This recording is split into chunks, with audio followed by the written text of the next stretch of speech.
here from GeekyGeckoCreations. So we're going to open up another live stream tonight. You guys have been asking for Whitney to make an appearance, so she's helping out tonight and making an appearance. While I clean some cages, she's going to answer your guys' questions. So I'm just going to kind of show her how to work things here real quick. So you see how you can flip the angle here, hon? Yeah, that flips the angle. I know. And then this lets you see the chat. You could go to live chat. See, Damien says hi. What's up, Damien? That's going to disappear. But when you actually like scroll right here with your finger, you can go up and down for the chat, okay? So what's up, everybody? My wife, Whitney, here. What's going on, Josh? She's going to be reading off questions while I do some cleaning today. So you could do what you do, hon, and flip it back and forth. What's up, Agape? It is on you. So just kind of keep an eye on the chat. Let me know if you have any questions. So is it showing my face right now or like my feet? Or oh, by the way, you can also do this. Up and down. Yeah. And then tighten it. So I'll let you do that. So what's up, everybody? Just doing some cleaning today. Drop the messages in the chat because Whitney is here and she's going to read off the questions to me. I got some cleaning to do. But she will read the questions and I'll get them answered. So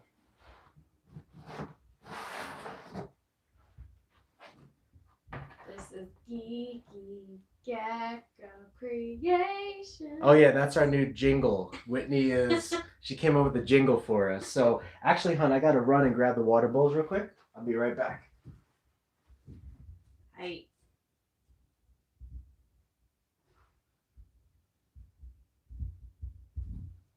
All right. Awkward silence. There's some rats in there that are getting really restless. Our day is great. I'm on spring break, so just a lot of video games and lying around. We're playing Fall Guys right now. Yeah, some people know what that was. Yeah, Fall Guys is really fun.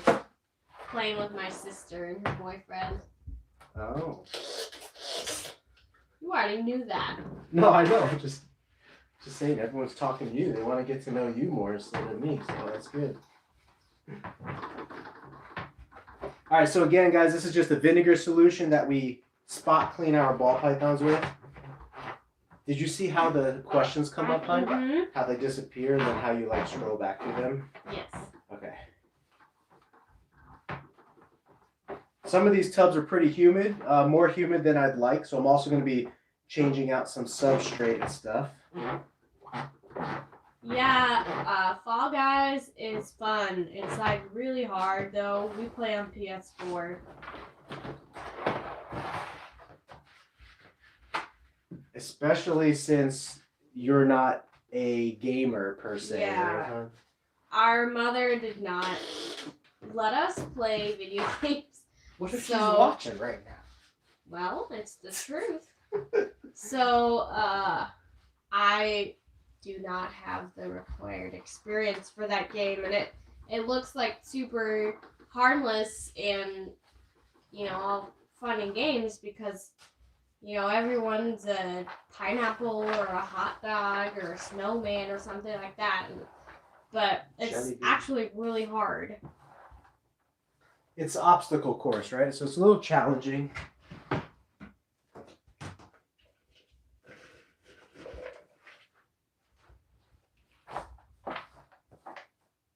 We're also giving water to everyone today, guys. So Whit, if you could just kind of show how we're doing the water here. Mm-hmm. So guys, I've discovered this is the fastest way to do the water. You just grab pre-cleaned bowls and you dip it into a bucket like this and then just put it in your cage here.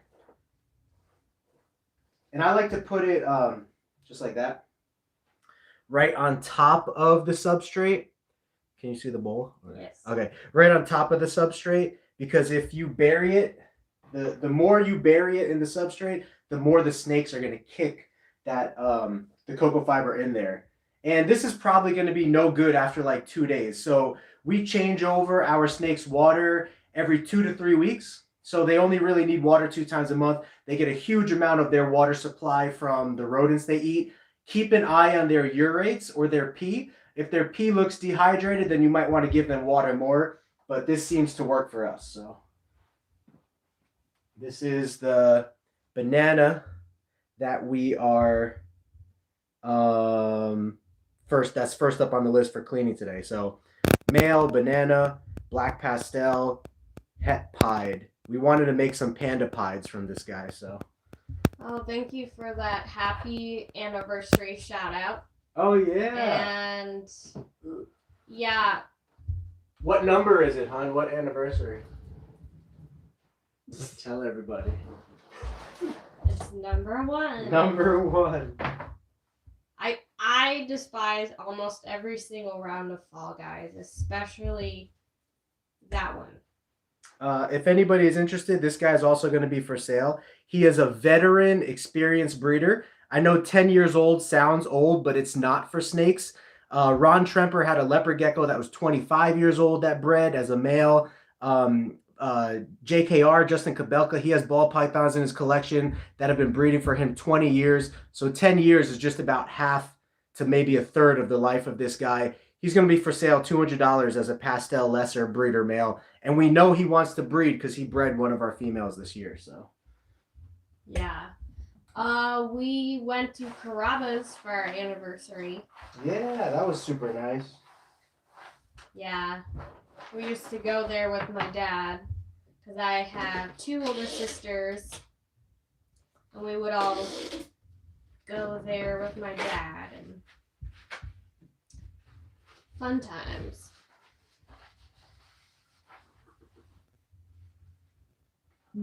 What was your favorite part of Caravas? Actually, the soup was really good. And the bread. The bread is super good. It was really good. I like the unlimited raspberry iced tea because that's like my childhood favorite. And I got to get like 6 of them or something like that. And then, of course, the thick sauce pasta was really, really good. I like that.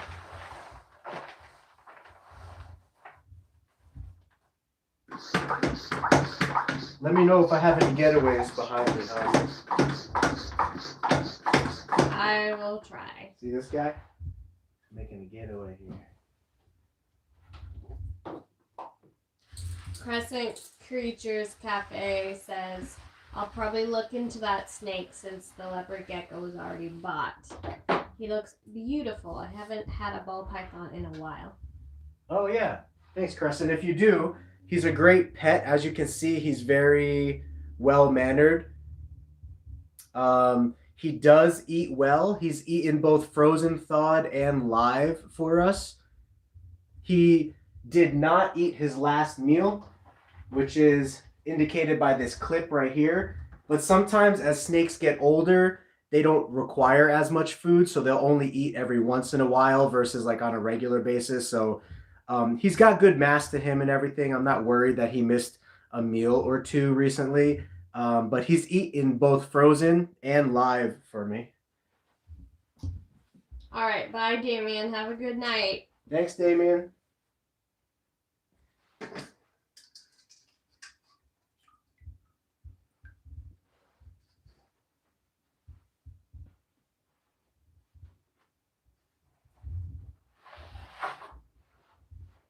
You need background music or something. Why don't you sing our GeekyGeckoCreations? GeekyGeckoCreations. It's like NBC, but Geeky Geckos. Is that NBC's? Well, half of it is. So this is a lesser female girl. I always like the lesser gene. It looks like bones, like a necromancer gene or something.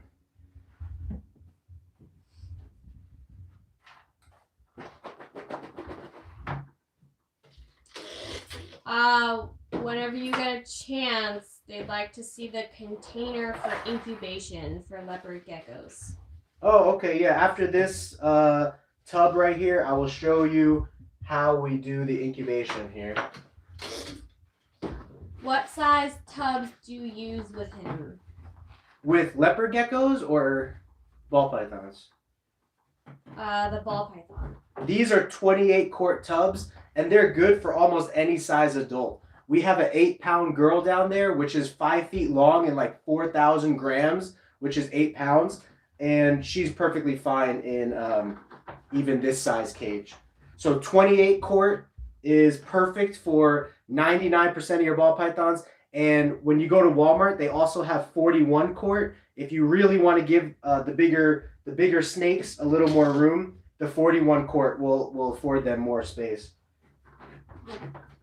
And he's asking about payment for him, that snake. Oh, is it Crescent is asking? Yes. So Crescent, you could either do cash or Venmo or PayPal. If anyone does PayPal, you don't have to if this is your only option, but it always charges us a fee. If you do business style PayPal, it charges us a 3% fee, which is okay. That I have no problem with that if that's your only option. But if you don't mind, Zelle or Venmo does not charge the fee, or just cash in person, you know. Oh, man, that pee is really... And he just had a specific question about when to make the payment, so I guess just follow up with him after. Yeah, Crescent, you always message me on Instagram, I think it is, right? So I'll send you, if you don't mind right now, just shoot me a message on Instagram and be like, payment option for pastel lesser ball python for sale. And then I can send you an official like invoice with a receipt. And, you know, once we square away payment and stuff, we could either meet or, you know, at a halfway point, or you could come like out here. We could kind of discuss those details as well. Let's see. I need a little scraper. Let's use this knife.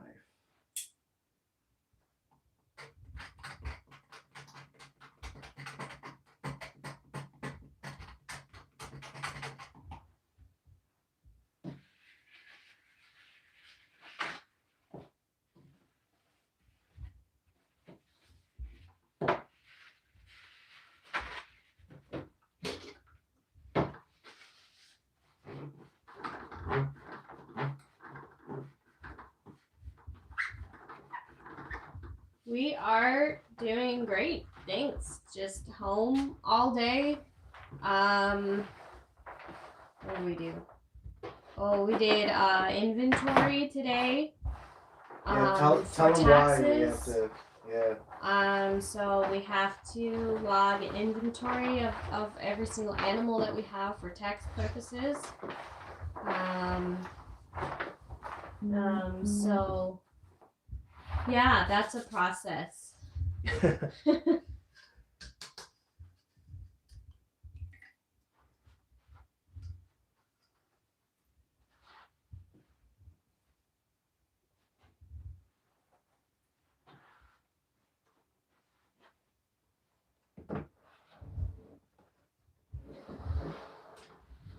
Can everyone see each other's chats? Yes. Oh. Yeah. Yes, every single animal, correct? Is that right, hon? Yeah, every single animal as well as every single accessory that we own. So every single tub, every single rack, every single strip of heat tape, water bowls, everything needs to be logged because this is our first year doing taxes for the 2020 season. And so I needed to record every asset that the company owns as a financial gain. And so that's what took the longest today, is that not only did I have to record animals, but I have to record literally everything that I've ever purchased for the business and transfer that into from my personal self into the business. So I'm working with actually a couple tax people right now. I haven't settled on my final one, but if anybody ever needs taxes, there's a great reptile guy that I know. He's a CPA, a certified public accountant, and he's answered a lot of my questions so far, my beginner questions. as far as how to help with starting a business. And if any of you guys ever have those kinds of questions, I like to be hands-on so that I can answer those questions for you. There is a lot that goes into starting a business, like creating your own LLC, and then getting all the proper paperwork and taxes and everything. As I'm going really through it for the first time this year, and it's kind of been a little bit stressful to me in addition to taking care of all the animals, but I'm doing my best, and as I learn, I can continue to share more and answer more questions as well. So Crescent Creatures DM'd you to look at for later. So okay. Thank you. Yeah, thank you, Crescent, and I will definitely get back to you on that. That's pretty cool. If you didn't want to pick up that guy, he's a really cool guy. It's hot in here, huh? Yes. There. So they would pick up.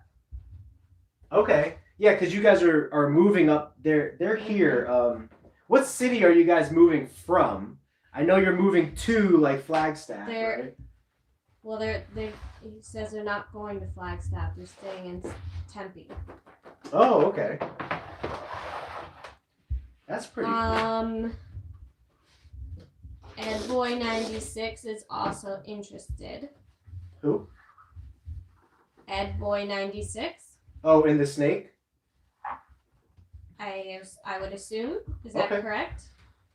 Yeah, and so as I talk with Crescent, if we wind up not finalizing the deal for whatever reason, then you'll be second in line. Just send me a Facebook message saying, hey, interested in the adult lesser pastel male. And I can talk to you more and give you an update on how everything is going.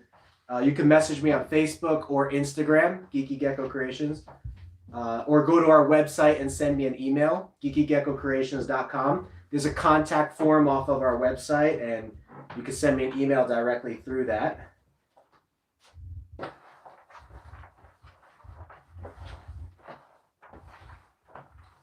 And I think we are probably going to list some geckos up for sale soon, huh, hon? Mm-hmm. Because we need some money. And so... yeah. Remember how I was telling you guys, as much as possible, I want to hold on to as many geckos as I can because I want to have a huge breeding season next year.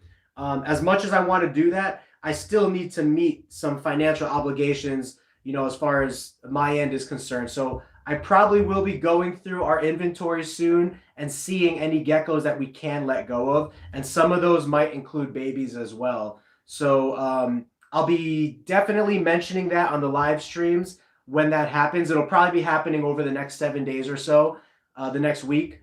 And I'll also probably obviously mention on Instagram, Facebook. So if you're following us on any of those platforms, then you'll definitely see the updates as far as, what geckos are for sale. Oh, when they said they were interested, they meant the business stuff. Oh, like okay, cool. The accountant. Yeah, this is really my, this is my first year in business officially. And so it's just been difficult learning everything that you need to know about the side of taxes and the paperwork that is required for you to be officially recognized by the federal government. So it's been a little bit difficult for me. I'm not an expert yet on it, but if I can answer any of your questions, you can ask and I'll answer, or in the future I could do the same. Will you possibly be selling any proven breeder leopard geckos? There are none right now that I could think of that will be for sale. But as I go back through the inventory, there might be some that I would be willing to let go of. So if that was the case, you could always also send me a message, right? So you could also go on my Facebook or Instagram, send me a message at GeekyGeckoCreations and be like, hey, if I'm interested in proven breeders, or I'm interested in tangerine babies, or I'm interested in white and yellow geckos. And that was Crescent Creatures. Oh, okay. I'll definitely let you know, Crescent. I do need to... Today has just been a lot of inventory data, just getting all that data into the computer. I didn't have a lot of time to actually study all the geckos we have and see if there's any that we can let go of right now. But if there is, I'll definitely let you know.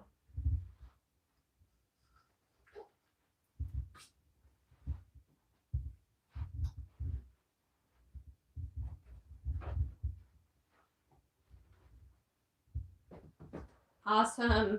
What's up, Jordan? Jordan. You know Jordan? No. I do now, I guess. Jordan says, I'm finally here. Oh, nice. That's great. So come take a look, hon. I want to show a little bit of a bad shed that happened with one of our ball pythons. So you can see how this ball python shed in pieces. That's not what you want. I've been trying to dry out these racks a little bit because they've been a little more moist than I wanted to. And this specific tub actually became a little bit drier than I wanted.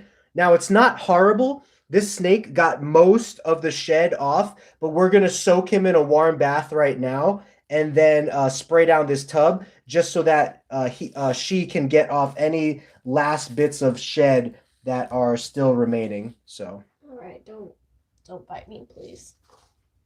Let me actually get some warm water real quick. Hello. You want to say hi?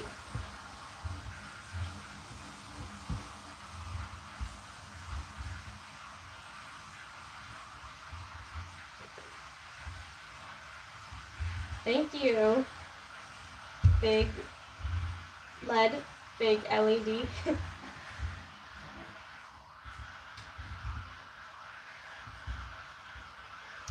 Yo, what's up, Eric?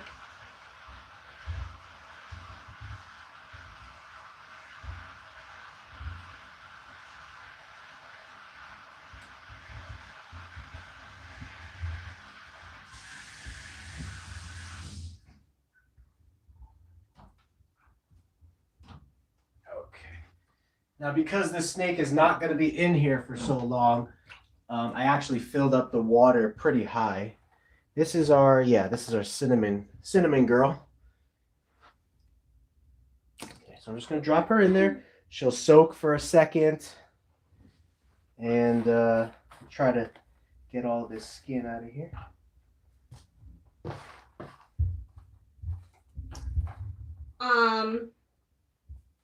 So,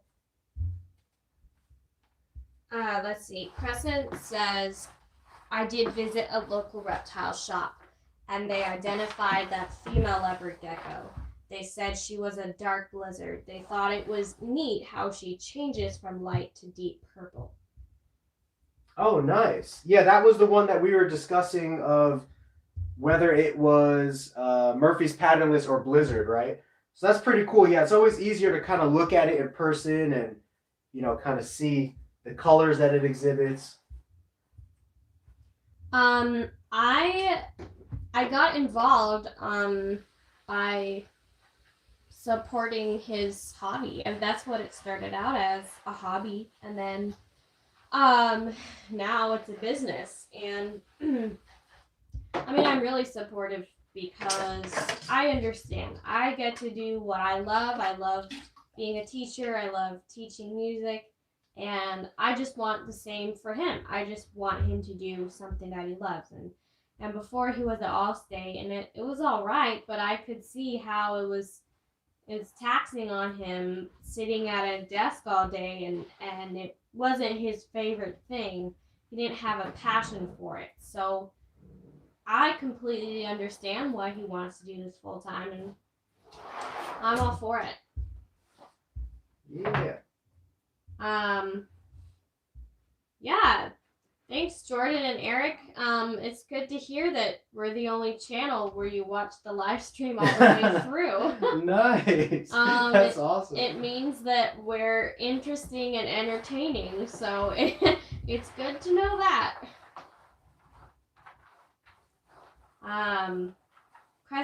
Crescent Creature says she's almost like a chameleon with how she changes her opacity with her purples and whites. Oh, wow. Yeah, that's really cool. Some leopard gecko, crested geckos are more known. Crested and gargoyle geckos, they're more known for like firing up and firing down, which is like changing their colors. But the same thing does happen with leopard geckos too. And I think that people don't mention that enough to where, on some days the leopard gecko might be really dark, on other days it might be a little bit lighter. That does happen as well. Not as much as with like crested and gargoyle geckos, but it is a thing.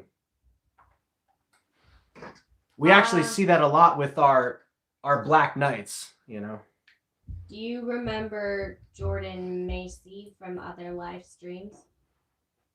Other live streams that you've been on here, I feel like I do. I'm such like a visual person, right? If I saw your little icon, then I might. Ninja. But a little ninja. Yes. If you can help me remember, I'm sure that I will get it in like 2 seconds. But what other live streams were we doing together, or what other live streams had you been on? I'm sure the little ninja does sound familiar in my head. So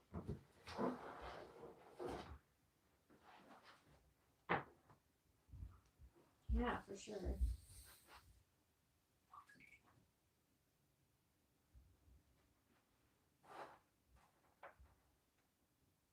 that's a pure rat fur. Oh, yeah, so other super chats and cleaning gecko cleaners. Yes. So we did get some super chats from Jordan the Ninja. We appreciate that so much. Definitely remembering more now. So Crescent Creature, their giant male hasn't been eating much since he locked their 3 females. Is that normal? So usually my males don't go on hunger strike. Most of the ones that stop eating are females during breeding season, and they don't even stop for that long. Most of them might stop for a week or 2 and then get back on it. I do have a couple of males that are known to be a little bit more picky eaters, but they've always been picky eaters. It has nothing to do with them during breeding season. I've never noticed the male go off of food during breeding season. So Crescent, if that giant was good, like if that giant was eating lots of food before breeding season and then now has slowed down, personally, I haven't experienced that too much in my personal experience. That mainly happens with females from what I see. But record that data, because that data will be useful towards your progress in the hobby and also our progress in the hobby so that we can share experiences. Trying to get your wife more involved in the hobby. I became involved because of him. If not for him, I would absolutely never have slept in a room with snakes and geckos and you name it. I know, like, I kind of painted my mom in this strict light, but my mom was actually really creative, and she taught us to be very creative and open to different things. So I think without her, I would not be as flexible with the lifestyle that we have now with our reptiles. So I know not everyone is that way, but honestly, I mean, yeah, just I would watch YouTube videos with Frankie, and that would help me see that it wasn't just my husband who was crazy, but other people were crazy too. And I mean that in the best way. Like, if you're not crazy, you're doing something wrong in your life. So yeah, I mean, that's what got me interested, just watching a lot of reptile videos with him. So hopefully that will happen with you and your wife. Watch some videos with her. Mm-hmm. Show her like how interesting it can be and why you're so interested. And as she sees that passion, I'm sure that she will support you as well. Crescent Creature says he ate very well before he locked. Then after he hasn't eaten. We got it all data logged. I'm just a bit worried. So how long has it been now since he has not eaten? And what do you normally feed him? Like what foods have you tried? Those would be, yeah, let me start there.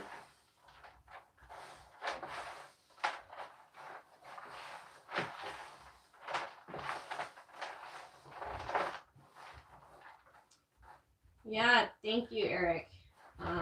Yeah, a lot of. Oh, we lost the snake. Oh well, that was bad. That's not the first time that they've tried climbing the blinds. It's weird, right? They love these blinds. Yeah. They probably think it's an escape route. Oh my gosh. Here we go. Come on out. Come on out. Oh no. Oh no, it just defecated all over him. All over the blinds. All over the blinds. Oh, why? Oh, as if we weren't busy enough already this evening. Thank you so much, little guy. We appreciate it. Yeah, she's a little gal, but well, yeah. I guess if you're a woman, you have to be defensive, right? Yeah. It's very sad. Only on live stream, that's right. Doesn't happen any other time. So actually, funny thing, this particular snake I had forgotten, but this snake was a little sensitive before when we held it in the past, and it actually peed on us a couple times in the past, and I just completely forgot.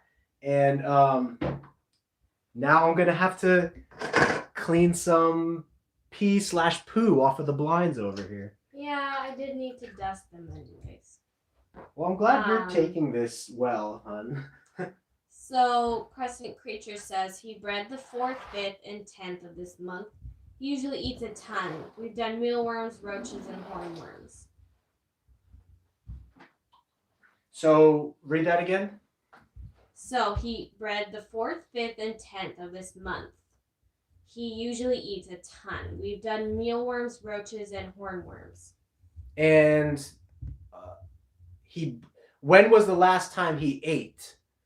And also, as long as he's not losing weight, I would not be worried at all. Geckos literally have enough fat in their body. As long as they're like a good size, like a chunky, healthy size, they literally have enough storage in their body to last them like a year. Like, I'm not even kidding. They could like not eat for a year and they would still be alive 12 months from now. So obviously, I don't want you to push the gecko to that extent, but I'm just saying that geckos can go a very, very long time without food if they already were healthy and had a good storage inside of their body. Because in the wild, they actually brumate. They go into hibernation for 4 months at a time. You know, in Iran, Iraq, Afghanistan, those countries where the desert gets pretty cold. But when was the last time that he did eat?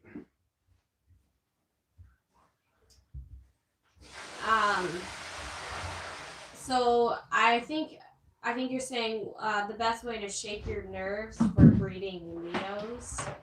So that's what Raven said. What is the best way to shake your nerves?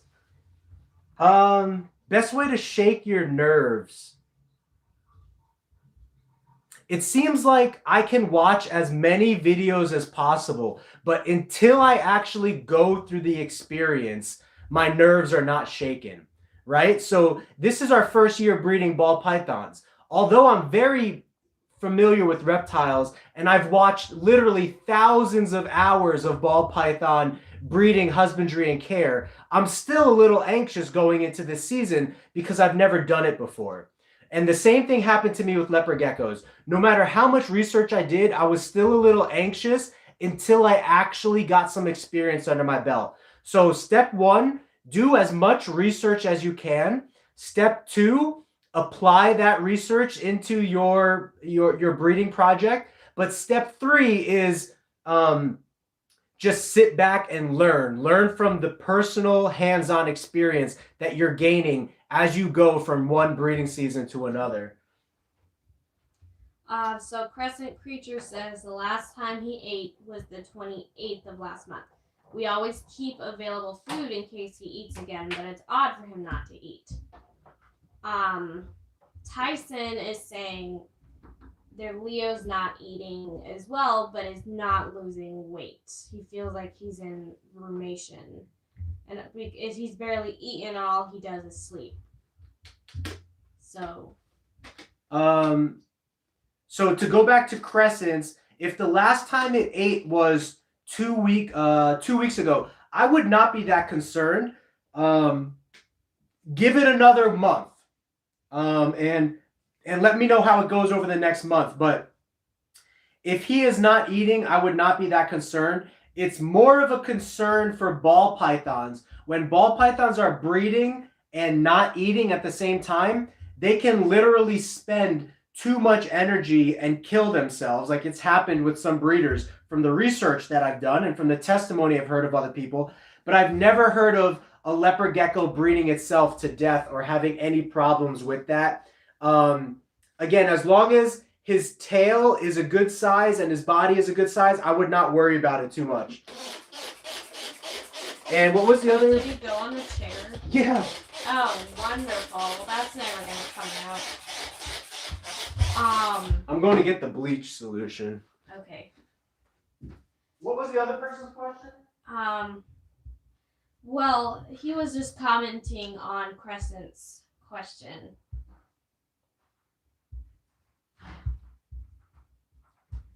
Yeah, I mean, I get nervous when I give the leopard geckos new water with food, because, I mean, I have been nipped at in the past, you know, a couple times, drawn blood, but, I mean, it's, at least to me, it's nothing, to be afraid of, to be scared of. I mean, you just gotta, like, sit there and just brace your nerves and, make your mindset about it. And if you do get nipped at, if you do get bit, it all happens. It's just normal. Yeah, you've been bit a couple times, huh? Yeah. I mean, leopard geckos are nothing compared to, I've been stung by a scorpion, stung by wasps and bees, and, like, I fight, well, I don't fight, but, like, I wrestle with my cat, and that hurts more.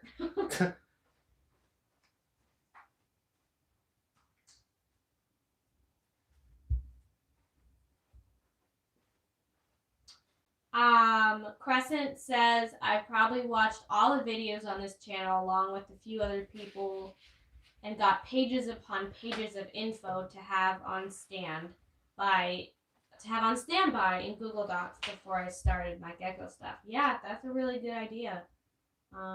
That is, yeah. I mean, I'm not nearly as into the reptile side, because I do teach, but for teaching, I have hundreds and hundreds of notes and pages, and I even have notes on my phone, you know, so any information you have will help you a ton.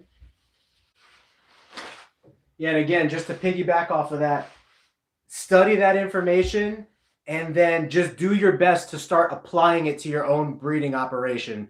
But sometimes there are variables that change in everybody's operation. So everybody, my recommendation would be to encourage everybody to observe the changes that work and don't work for them in their personal household and environment, because what works for one breeder up in Canada or another breeder in New York or a third breeder in Florida or me here in Arizona, although there might be some overlapping similarities of what works and how to successfully breed animals, each one of us probably has things that went wrong in our personal environment. You know, for example, Arizona is a very dry environment.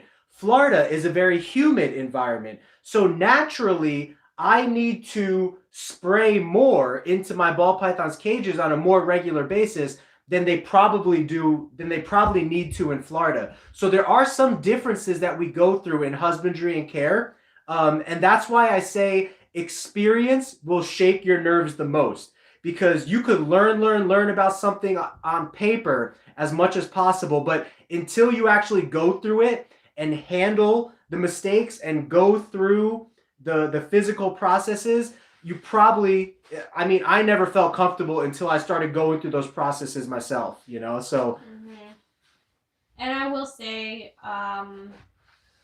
your hobby and your business is unique. It's unique to any others. So it's wonderful to take advice from people and to take information from people. But I think if someone is telling you it's my way or the highway just because I have more experience and I supposedly know all the right ways to do it and this is the only way to do it, I don't think that's being very educated and open-minded. So all animals are different. They're all unique, and their needs are unique, and only you know that.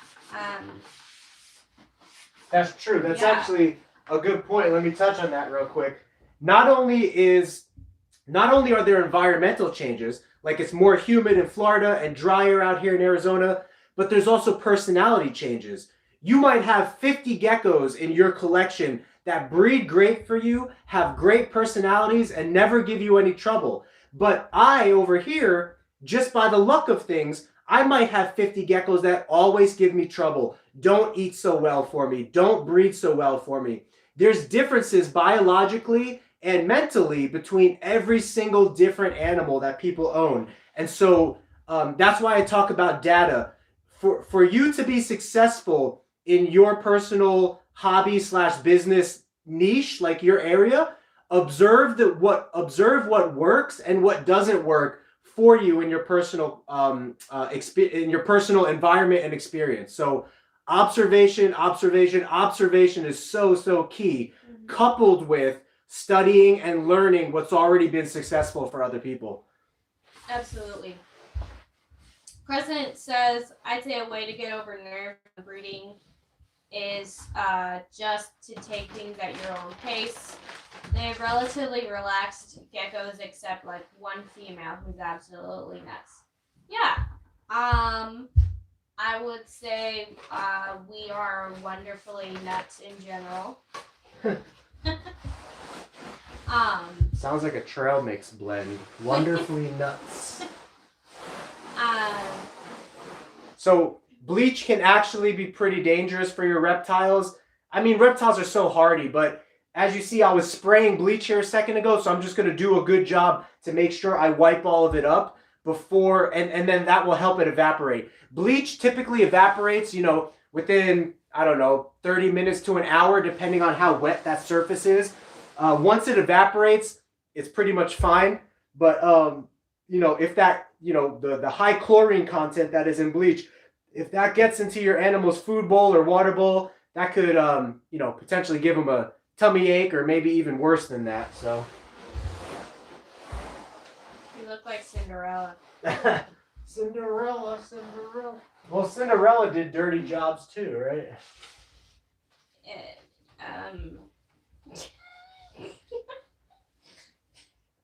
Now you make her sound like a hit woman.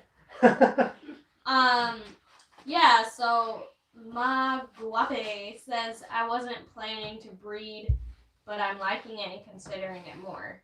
It's so fun, guys. That's why I named my company GeekyGeckoCreations, because as a breeder, you get to be a creator of art, except the art is the animals. And they're your friends. You become attached to them. The babies are so fun to hatch out and to watch grow up. It's really fairly easy once you get some experience under your belt and get things rolling. You could start small, but it's definitely really fun. I'm sure you can ask anybody in the chat who's done it. Crescent says, I might wait on that ball python until you post up some more leopard geckos. I might want to get some more snake data before I get into snakes again. Yeah, no problem. I'll give you an updated. I'll give you an updated list of everything that we have for sale, between ball pythons to geckos.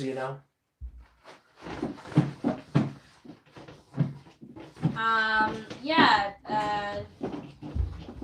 So the one who was saying they're considering breeding says they do feel they get too attached. Yeah, it's very difficult for me to sell animals. I mean, Yeah. it is. It's hard, but you know, you gotta have a roof over your head and food on But the you know, table. Whitney's making me, so. Just kidding. Well, I mean, I guess wanting to eat and having like a roof over my head is a personal preference. Yes, and we need a roof over our Yeah, heads I'm sorry I'm so greedy. and our reptiles' heads too. So. Good evening, Supreme Gecko. Oh, that's Wally right there. What's going on, Wally? I had a snake poop on our blinds right now, so I'm cleaning it. Yep. It was fantastic. Magwape says, I told my husband I would like a Leo room. Wow. Yeah, that's wonderful. Yeah, that's great. Do you think he would be open to it? They're pretty low key. They don't smell. I think it's great that you could actually have a whole room dedicated to just leopard geckos. That would be awesome. Yeah. And The only thing is, if you want to have a guest room or have kids, you gotta find a warehouse for all of your animals. yeah, we have how many bedrooms here, hon? We have 4. And how many are taken up by reptiles? 3. Oh, yes. Yes. Magwape says they don't want a Leo room right now, but in the long run, they have 2 kids already. Yes. I feel like having 2 kids and a room full of leopard geckos would be a lot. Now, here's the cool thing about a Leo room. There's something we've been experimenting this year, which is ambient heat, right? Ambient heat is very similar to back heat that people use in reptile tubs, right? So sometimes people use belly heat, where the gecko can sit on 90-degree temperature to digest its food. Some people use back heat, where they just heat the back of the tub, generally in that area, to get to a certain temperature so that the gecko can digest.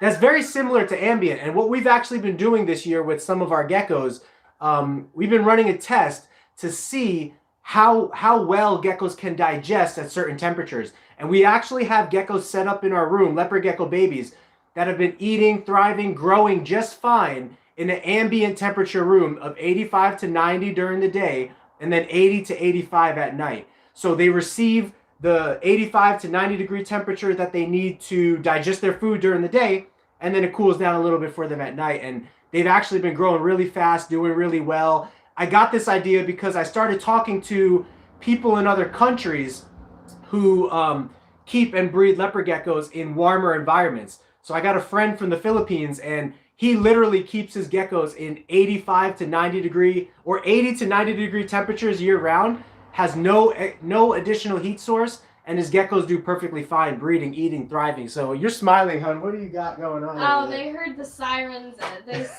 Crescent Creature says they're coming to arrest the ball python for vandalism. That's good. Do you hear that? If you weren't so expensive. Yeah, we live by a train and right by a fire station, so we get lots of noises. Wally says, how soon until you have 4 out of 4 rooms taken up and Frank sleeps on the couch? Whitney has banned me from allowing that to happen in this house. It happened in our apartment. We had a 1-bedroom room in our apartment. So, okay, a little bit of context from my perspective. So, he was working at home when he moved in with me after we got married. And our whole wall of our little living room was taken up by his giant desk and his, computers, which is understandable because that was his job. Well, for me, for my working space, because we were in quarantine, I had this tiny little table right here. And I was in our tiny little dining room in our 1-bedroom apartment. And I was literally smushed up against the wall because the tegus needed space. Apparently, they needed more space than I did. And they don't even work for a living. So, yeah. And we definitely needed to move. But this is our first house. We bought it. We own it. We are not moving. And that's why I need to sell geckos, so I can help pay for the mortgage.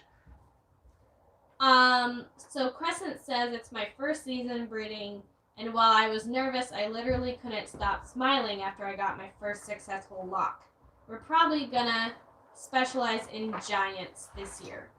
Yeah, that's really, really cool.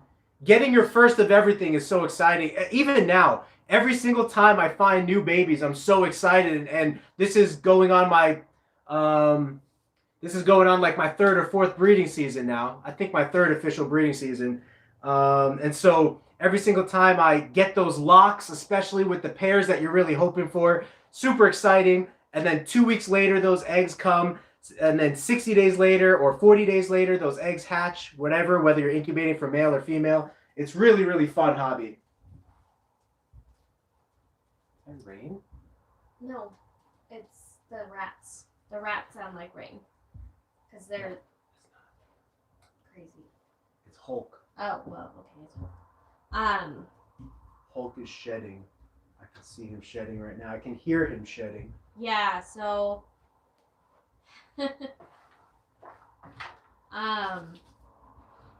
yeah, so Magwape says we're wanting to buy a house. I'm also a crafter, so I told him a Leo/craft room would work. Yeah. Can I step out there? I feel like that would work. Yeah, Leo craft room would be great.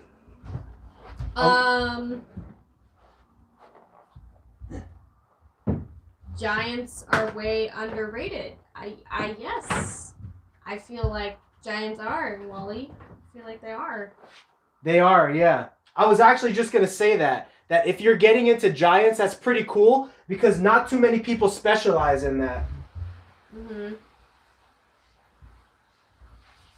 I feel like giants are misunderstood in general. Like giant... Oh, like giant creatures, giant monsters. This is how they were created. It's not their fault they step on something and destroy it. Yes.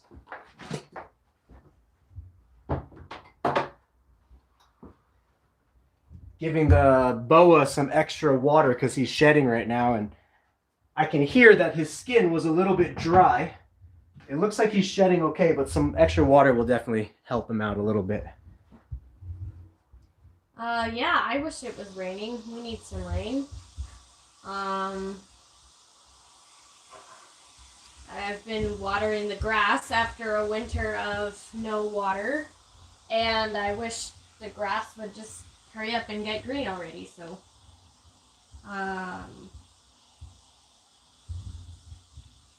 Are we having reptile shows in the area?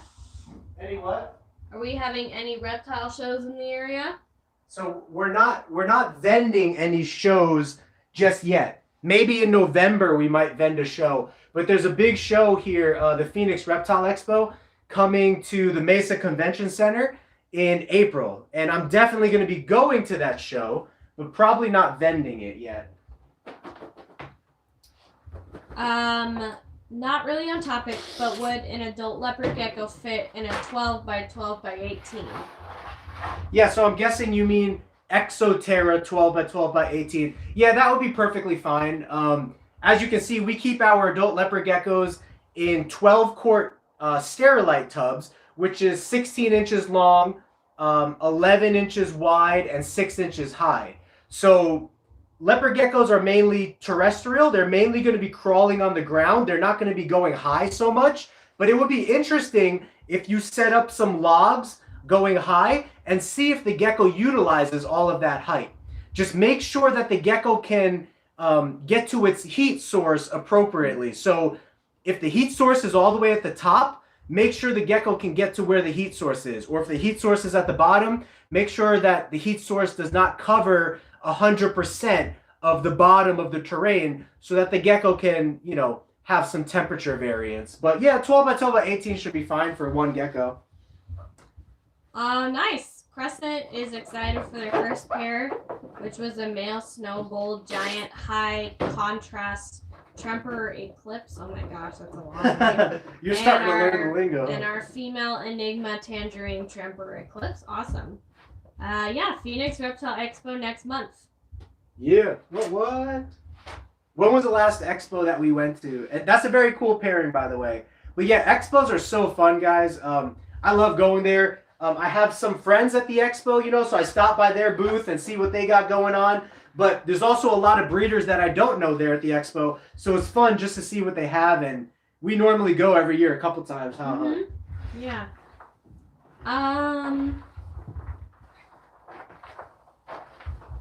Magwape says, I have mine in a medium low, and my male used to climb the foam on the back wall when he was in there. There you go. So, yeah, there's some data to suggest that leopard geckos actually do like climbing.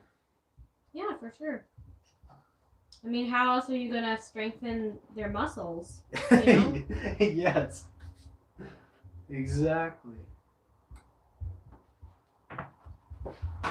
I mean, I actually do worry about how much space these guys have to move around. I know that they can't have all the space in the world, but I really wish they could. Yeah, Whitney is very pro-nature and... Well, I mean, you should be too. You work with animals.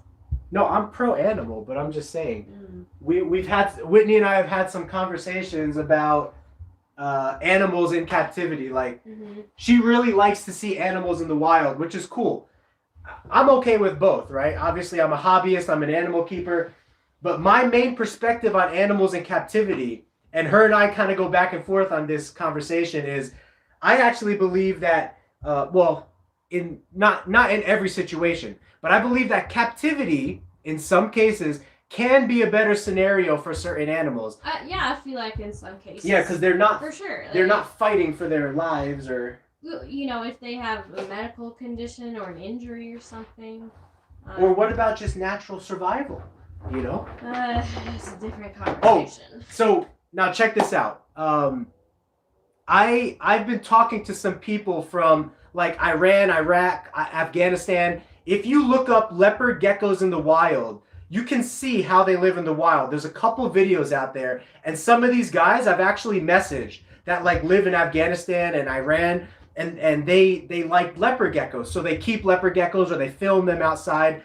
If you actually look at the living conditions of these geckos, they're all skinny, missing tails, they're all beat up because their lives every single day are on the line from hawks, from other lizards, from snakes, from fellow geckos, bigger and smaller geckos and animals. They're constantly trying to survive all of the predators of the wild.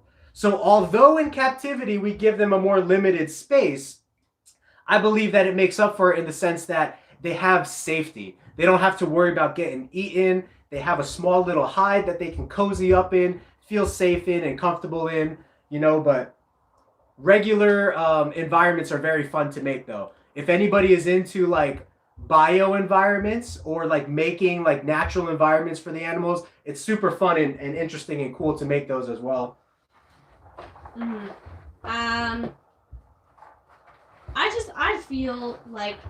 I feel like it's a space thing. I mean, our cat has a whole backyard. And I think that's what she's meant to be in. She's meant to be in a nature environment. She's meant to have fresh air and sunshine. And I think all animals should have that. Maybe not let them entirely loose, but at least give them enough space to get exercise. Anyway, that's my opinion. So, Wally says, do you feed any other foods than mealworms and crickets? So normally, we've actually had pretty good success at receiving the shipment of mealworms, which is, 2 days from rainbow mealworms, and then immediately we just put it in the fridge and it's good for 3 months for us. But if we keep anything alive, like superworms or dubia roaches, I like to feed them a combination of oatmeal, celery, and carrots. It keeps it cheap and simple for me. It gives them the water content they need, as well as the carbohydrate, the fiber content they need. And it doesn't cross any boundaries that makes the roaches or the food particularly bad for certain species. An example of this is oranges and oranges and dubia roaches.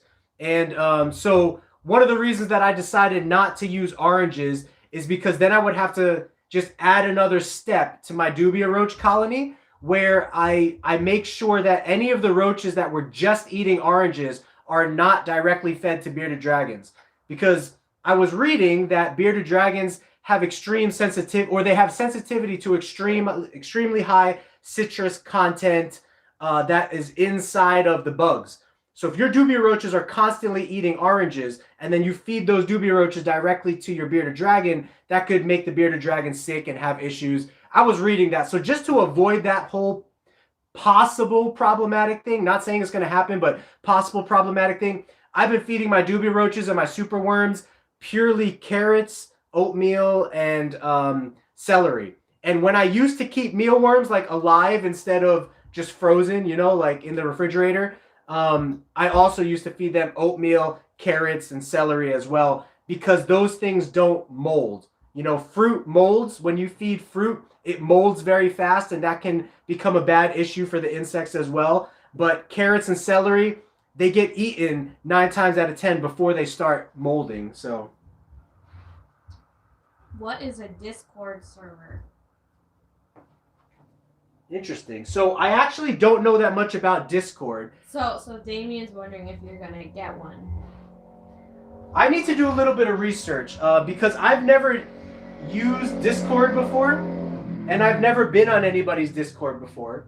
But we do have Instagram, Facebook, and YouTube, and I really enjoy making YouTube videos and doing live streams, so that takes up a lot of time. Discord, I believe, is like Audible, right? Or like a chat. So let me know if... I've never heard of it. And now we're doing Patreon too, guys. Our Patreon's focus, since we already do a lot of content on YouTube, our Patreon's focus is going to be purely giveaways. So like t-shirts, dubia roach colonies, even gecko giveaways. So if you subscribe and support us on any tier of our Patreon channel, patreon.com/GeekyGeckoCreations, we have lots of giveaways there. Every single quarter, every 6 months, and every year, there are some pretty valuable giveaways that you can become a part of. So Wally was asking like what you feed your Leos. Do you feed anything other than mealworms and crickets? Oh, that's a good question, Wally. So, thanks for correcting me, clearing that up. Particularly over here, I know a lot of people vary the diet, but we only feed our leopard geckos mealworms. Every once in a while, I might give like adult males or adult females like a dubia roach, like hand feed them a roach or tongue feed them a roach. But mealworms have worked great for us for the last 3 years, and we just couple that with what we consider to be the #1 recommended supplement from all the breeders that used to breed, leopard geckos back in the day, which is the Osteoform SA calcium. 1 scoop of that for every 3 scoops of Vionate vitamin powder. Both of those can be bought from Amazon. I'm always mentioning it on the live stream, but we supplement that. We feed our geckos 2 times a week, about 40 to 50 worms. If they eat all of the worms the first time, we give them more the second time. If they don't eat everything the first time, then we don't give them anything more the second time, and we just repeat that process. So they get access to fresh water twice a week and fresh food twice a week, and they constantly have access to that 1-to-3 ratio of the powder that gets thrown on top of the mealworms for every feeding. So Crescent said Discord is like a combination of Messenger and Skype. It's mainly based towards the gaming community. Okay. Oh, okay. Yeah, I'll definitely have to look into it. Mm-hmm. But I've just taken a little bit more, I've gravitated a little bit more towards YouTube, Instagram, and Facebook. And a matter of fact, I have a bigger following on YouTube than I do on Facebook and Instagram. And it always trips me out because most people have a bigger following on Facebook or Instagram, but I actually have a bigger following on YouTube. And I think that's because when I was getting this hobby started, I dumped a lot more time into making videos and studying YouTube. And I just really love the visual, video, live interaction content platform that YouTube is. So maybe it just worked in my favor, but I am trying to grow my Facebook and Instagram accounts as well. Yeah, Damien says some reptiles, people have a Discord server like Professional Herpers and a lot of other reptile servers. Yeah, thank you. I probably will one day. My wife helps with a lot of things. My business partner helps with a lot of things. But for the most part, on the day-to-day business, when I'm here, social media takes a lot of time. The care of the reptiles takes a lot of time. The breeding of the reptiles takes a lot of time. Spontaneous stuff, like if you're dealing with health issues or snakes pooping in the blinds, that's, spontaneous stuff is constantly happening. We were building all our racks prior, but my business partner is actually building all the racks now to take that burden off of me. So I sort of have to pick and choose the areas that I give the most amount of time to, because it's really hard right now as basically a one-person band, so to speak. And again, I have help from a lot of different, from my wife and from my business partner, but for the most part, it's just me running the day-to-day operations. So it is tough to juggle sometimes social media, the business side of things, and the care side of things. But as we grow, I would love to get on more social media platforms to help, promote the business, help promote the hobby, help more people learn about reptiles and keeping reptiles. So,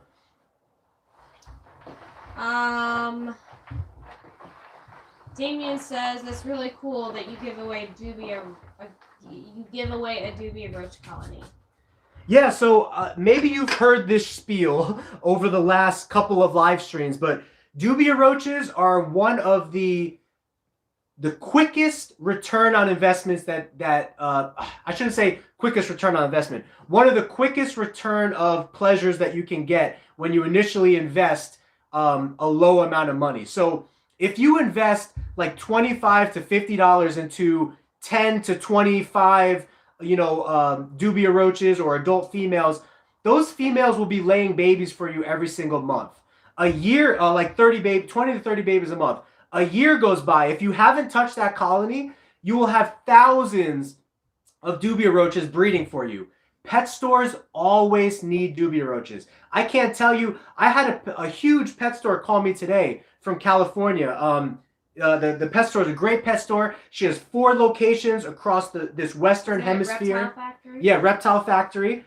Great lady, super nice lady. I sold her a bunch of, I sold her like 8,000 small/medium-sized roaches a couple weeks ago, and she wants more, but I can't fulfill the order. She wanted 30,000 roaches that day. All I had for her was 8,000, and she's only one pet store. I can name 10 other pet stores that I've spoken to in this area, as well as individuals like yourself that want Dubia roaches, but I can't meet every supply. I can't meet supply for all of these demands. And so if you got some spare time to kill, very inexpensive, very easy to care for, do not stink or smell, and you could become a Dubia roach breeder and supply to some of the pet stores around your area and literally make hundreds or thousands of dollars a month wholesaling Dubia roaches to these guys because they need roaches constantly. Think about how many times people go to their pet store every single day looking for Dubia roaches. I don't know if you own bearded dragons, but people who own bearded dragons are always going to pet stores looking for Dubia roaches unless they breed their own or unless they buy in bulk from like other people. But the pet stores, they can't get enough supply to meet their demand. And so as a breeder of Dubia roaches, you could become very successful and bring in some financial gain just from being a Dubia roach breeder. Thank you, Crescent, for signing up for that $26 Patreon tier. Oh, what? That's crazy. Yeah, yeah, they're also hyped to hopefully get a gecko from that tier. Nice. Yeah, so the tier is designed as well to where if you're the only person in that tier, you're automatically going to win that gecko.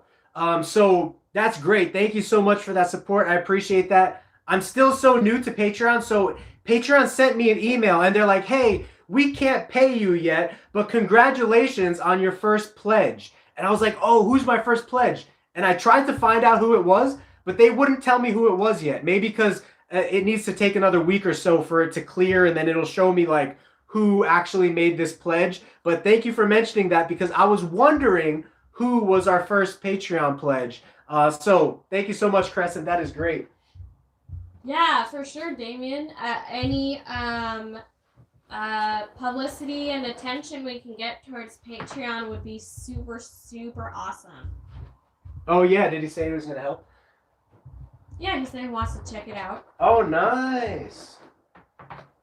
Yeah, so normally on Patreon, a lot of people will like make extra content or do behind the scenes content. But I already do a lot of that on YouTube, right? I already do like stuff like this, which is behind the scenes, live streams, making videos. So I was like, what is a unique angle that I think people could be excited about? And I was like, giveaways, right? Everybody loves giveaways. But sometimes the giveaways on like Instagram or Facebook, they're so confusing, right? It's like tag 3 people, like this, follow us, get your friends to follow us, mention in the comments, drop a like on our Facebook page, mention on the Facebook comments. There's like 10 different steps just to get entered into a giveaway, right? So I wanted to make giveaways as easy as possible. I even thought of doing like live auctions on YouTube like this, where I'll show like a gecko or a snake that's for sale, and you could literally just super chat $5 or $10, like raffle, whatever like the raffle like lottery ticket price is for that animal, and we'll do a spin the wheel at the end of the live stream, and someone's gonna win that animal by the end of the live stream, depending on how many people participated, you know. So we're gonna try to get as much fun, participating, easy, to get involved kind of stuff as possible as the future unfolds. I don't know if you asked this question, but did you ask them about like any like cheap bulk paper towels they can buy? Did I ask her? Yeah. Yeah, probably, because I need somewhere to buy paper towels from, because as you see, I'm going through a lot with my ball pythons right now. So we buy a lot of paper towels. Like, I think what's most economically smart is buying them from the dollar store right now, but they're only like one a piece, one for every $1. So we're just wondering if there's any places that sell like bulk paper towels that, you know, just like the brown ones or the... Yeah, the brown ones would be great if they're cheap. Yeah, cheap. Yeah, we're getting a lot of input from Damien and Crescent that an auction or a raffle would be really, really cool. Nice. So it's that whole like on the edge of your seat thing, right? Like you don't need to contribute that much. You know, the raffle might be like 10 or 15 bucks per person, depending on the value or the price of the animal. But for that risk, that chance, the reward is great, right? You could win an animal that's $100 or $200, and it's just really cool. I don't know if you guys know that Spin the Wheel app, but I was messing around with that Spin the Wheel app. You just put people's name in it and then spin it, and it like ticks and then chooses somebody. It's really fun, actually. We do have a Sam's Club. We need to sneak in though. Yeah, we don't have a membership. I don't know how much it is, but I mean, we mostly go to Walmart, and Walmart's like the cheapest place ever. So, yeah, but I mean, maybe we'll get one when we have more money, if that ever happens. Yeah, I think I'll have to look on Amazon to see if they do like bulk selling, but if not, we can go to Costco with like my parents or something. Yeah. But then we have to call them and be like, hey, we need take us to Costco. Yeah. That's what poor people do. So this is a pretty cool snake. This is a black pastel Mojave, and it is het for lavender albino and het for piebald. So this snake can make what's the name? Dreamsicles, or it can make why am I blanking on this right now? Pandapides. So if you guys know what dreamsicles or pandapides are, this snake can make both. We're breeding this snake with a puzzle this year so that we can create 100% het puzzles that are going to be yellow belly, black pastel, Mojave. That's what we want to do with her this year. But in the future, we'll probably try to make some dreamsicles as well as pandapides. Yeah, thank you, Crescent, for the paper towel info. Yeah, for Costco and some dollar stores.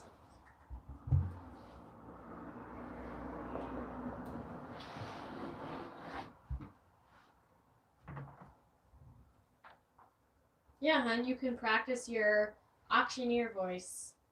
And now we have this snake up on the, what do they call it? Up on stage. He is a adult male, yellow belly, very medieval looking. Great addition But for you have to talk anybody's collection. faster. Oh, and now we got a yellow belly male over here. $5, $10. $5, $10. I did that horrible. That guy's worth like that particular snake. What did we pay for that snake? I think it was like $2,000 or $3,000 for that snake. And he might not look like much right now, but this is what's called a yellow belly puzzle. And you're going to start to hear more about the ball python puzzle project. Right now, it's only been a select few amount of breeders that are really starting to work with this gene. It's a little bit like under the table right now, but it's probably going to become just as mainstream as clown is one day. So if you know anything about clown and ball pythons, it's like the #1 gene to mess around with. And puzzle is I believe, going to become that competitor of clown. And since everybody has already done or is doing clown, and that project hasn't worked so heavily, I wanted to jump into a new project that has fresh DNA to create some different and world's first combinations with. And so that's what this boy is going to be used for.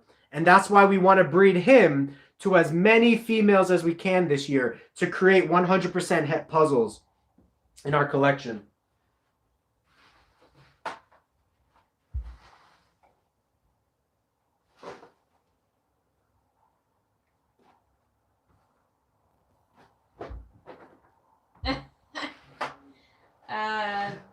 Blazvich wants to bid $5. I knew someone was going to say that. Sold for $5. That's great. But, I really enjoy this hobby. I know you guys enjoy this hobby. One day, if we get to the point where we can do $5 bids and just whoever gets the top bid, we absolutely will do that. And that's my goal with growing this company right now, is to make it as interactive as possible, to support our own expenses here, but also to provide a platform for you guys to have some fun, to win some cool stuff, and just be a part of a interactive reptile community. So I don't know if you guys have heard my dream spiel, but my dream spiel is to create an interactive reptile zoo, similar to Jurassic Park, but without the dinosaurs and all of the reptiles instead. So that was Zach. He says, "What's up?" Oh, Zach Sumter. What's going on, Zach? Is that his last name? I don't know. So Kristen says, when they get back into ball pythons, they want to get into the campfire/bonfire morphs. They look really cool. Yeah, and that's the great thing about ball pythons, guys. There's so many projects to work. You could literally choose from like 200 different morphs or mutations to work with. Of course, there are certain mutations that a lot of people are working with, but there's a lot of mutations that are still kind of undiscovered potential of what could be drawn, what combinations could be drawn out of that, because not a lot of people are working it. So you could choose one route or the other. You could go the popular route and work the projects that everybody is working. You could go the unpopular route, like the undiscovered route, and work projects that are still undiscovered. They might pan out big, or they might pan out to be nothing. Or you could go the predicted popular route, which is like the puzzle gene right now. The puzzle is predicted by most breeders to be one of the next big genes, along with like monsoon and a couple other things. But puzzle's probably going to be like the most affordable level compared to like monsoon is like a $10,000 to $15,000 project. Puzzle is like a $500 to $10,000 project. So it kind of fits that spot in the market more to where more people can get involved and more people can be in it. So Yeah, Damien says he hopes you breed a new morph out of the puzzles. yeah, so cool thing about ball pythons, and this doesn't really happen that much with leopard geckos, but the way that you get a mutation is one of two ways. Either the baby inherits it from the parent that already has the mutation. Like, let's say albino. Let's say the parent is an albino. It passes it on to the baby. Okay, that baby inherited that gene. But let's say the baby is completely normal and does not have, or let's say the parent is completely normal and does not have any current genetic mutations. When that parent passes along its DNA to the baby, if the baby inherits a genetically altered strand of DNA, now it had what's called a spontaneous mutation. So there's inherited mutations and spontaneous mutations. The ball python genome, or the ball python DNA as a whole, is more prone to spontaneous mutations and us catching it as breeders than the leopard gecko genome is, as far as we can tell right now. Plus, we can still import new ball pythons from the wild, and so there's hundreds of people in Africa right now where ball pythons are from, just looking for different little cues, little subtle coloration markers or pattern markers to show that this snake has a different mutation than is already discovered in the market. They're constantly studying that and sending it over to us in America so we can experiment and come up with new mutations. We don't have that luxury with leopard geckos because Iran, Iraq, Afghanistan, the places that leopard geckos are from, we have no open trade with them, no open animal trade. So whatever geckos we have in the hobby, whatever DNA we have in the hobby is all that we have. Until trade opens back up and we could get some wild caught fresh bloodlines in. But nothing new has been imported leopard gecko wise for like 20 to 30 years now. But every single year, new ball pythons are being imported into the United States with new genes or undiscovered or, you know, like new genes. So, yeah, great project if you like snakes to get into. Yeah, it was Zach Sumter. Did you already talk about clown and desert ghost puzzles? No, I did not. But desert ghost is another popular gene that really makes the visuals of the snake pop and be really clean.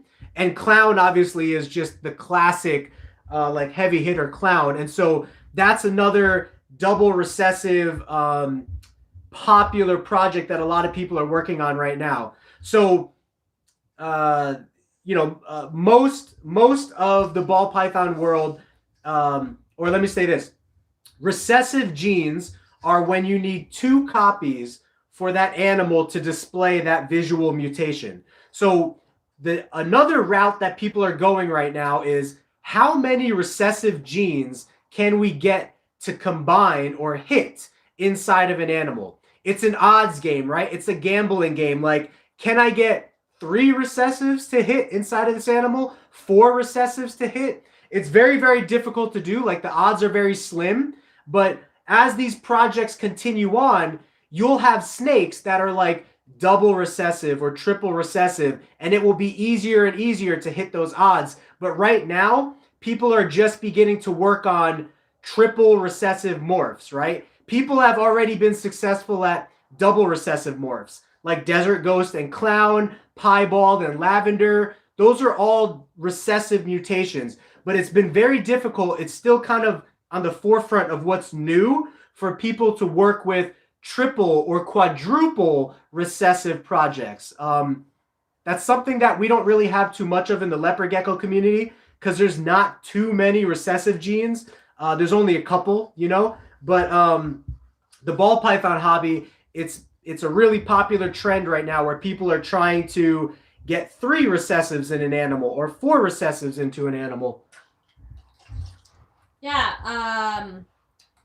Crescent, this is really cool. Crescent says when the reptile park opens, to let him know because he wouldn't mind helping care for the reptiles and just being there to educate people. He's actually going into reptile vet tech sciences in college right now.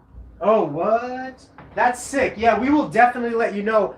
Part of what we would like to have at Reptile Jurassic Park is we would like to have an on-staff veterinary care, or on-staff scientists, people that are working on the genetic side of things and understanding on a scientific level, like a microscopic level, the breakdown of the sciences of the animals, right? So we would like to have display and entertainment to where you can see the animals and interact with the animals.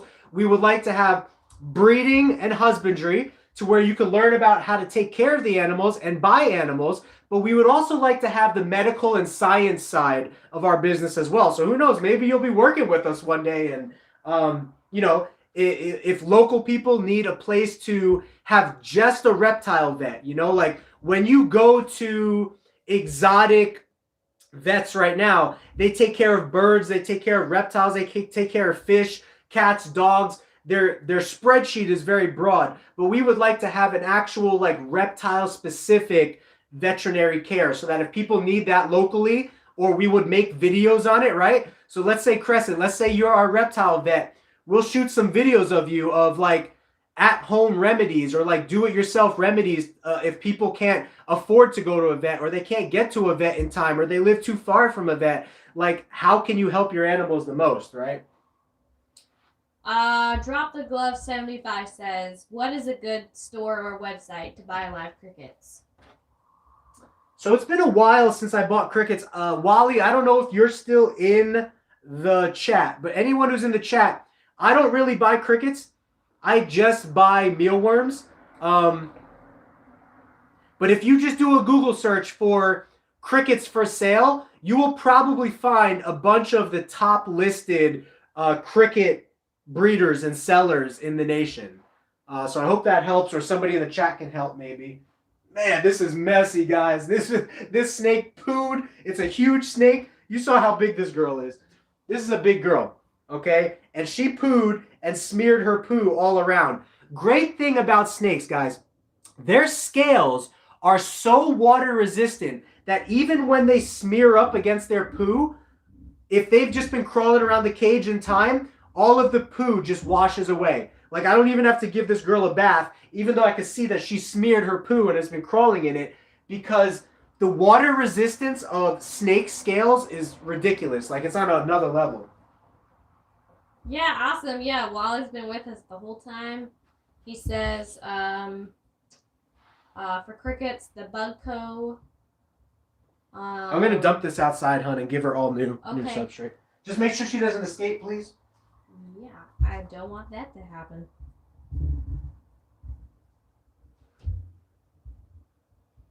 Yeah, thanks for everyone who's still in the chat.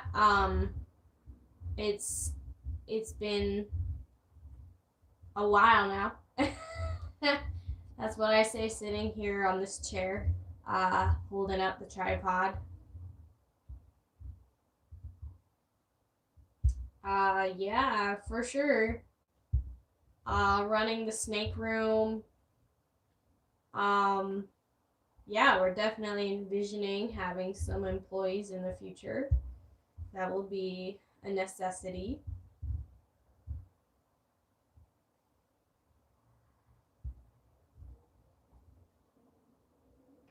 There she is. She's just testing it out.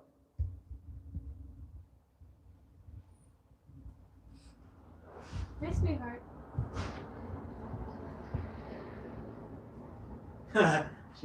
Making a getaway, huh? Mhm.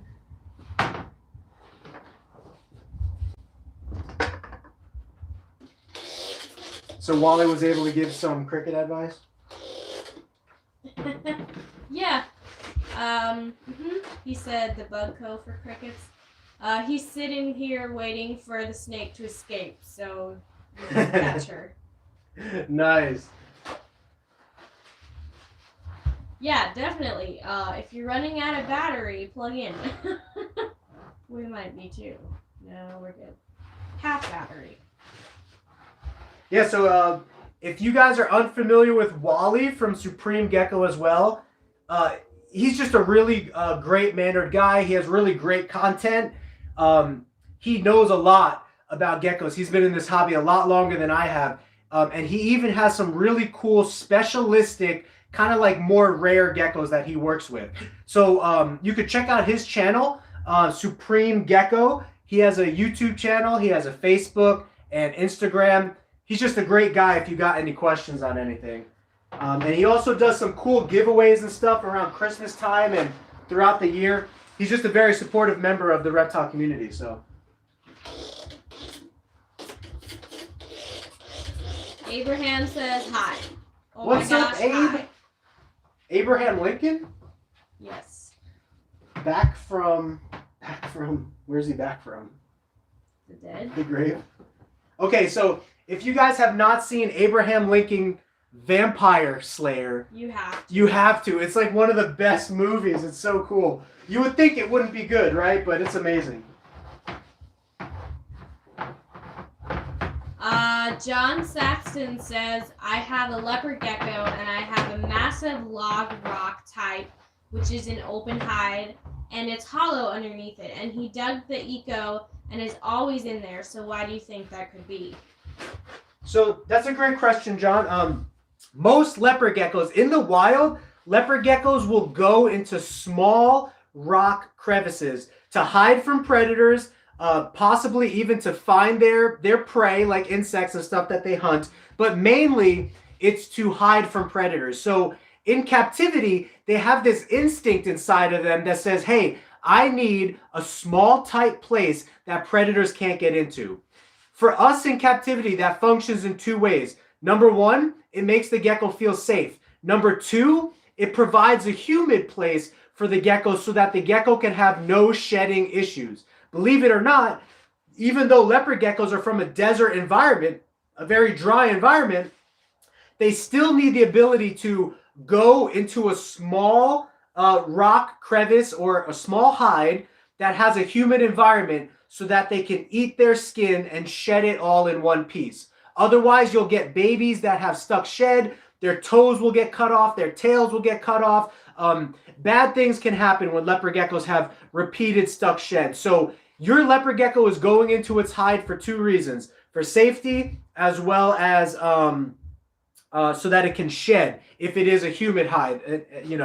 Not every hide has to be a humid hide, right? You could have dry hides inside of your leopard gecko's enclosure, but you definitely want at least one of those hides to be kept moist with eco-earth so that your gecko can shed well. He also says the log is like a bridge and it's great, but this is on the heated side. But if the gecko was too hot, then why can't he go on the humid side? So, read that again one more time. So the log is like a bridge, and it's good, but I guess the log is on the heated side. So if the gecko was too hot, why can't he go on the humid side? What was his name? What was the person's name? John Saxton. John, if you could explain that one more time real quick. I'm not exactly understanding. He says, do you think he'd go there if he was too hot? To the humid side.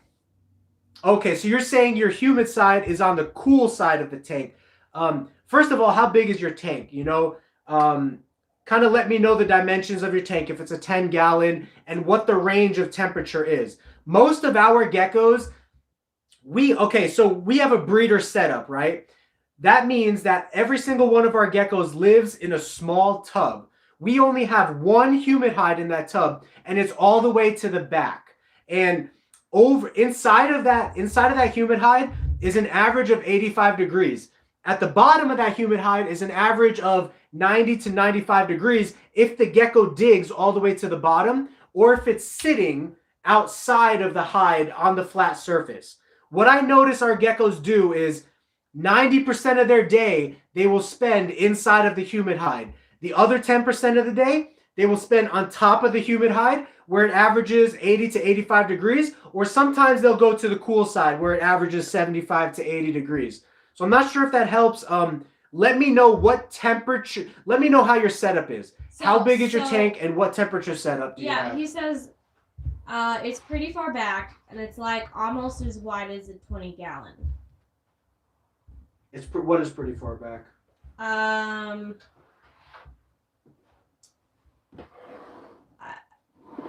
The log, I assume, is pretty far back. The light he has is a 150 watt red light. Okay, so 150 watt is pretty high. Yeah. So the tank that you have, for 150 watts to be appropriate, you would need at least, at minimum, a 20-gallon tank. And somewhere between 20 gallons to 40 gallons is what you're going to be looking for a 150 watt bulb. Here's why. If you have a 150 watt bulb, that bulb is literally generating like 120, sometimes even 130 or 140 degrees off of a few inches of that bulb. If you have the gecko in a 10-gallon tub and you have this huge heat source on one side, the gecko doesn't really have too much space to get away from the heat. Now, I'm not saying it's an automatic emergency, but if you have a heat gun the hot side and heat gun the cool side, in a tank, a lot of heat escapes through the roof, right? So maybe the cold side is appropriate, but you just want to make sure the cold side is about 80 degrees and the warm side is about 90 to 100 degrees.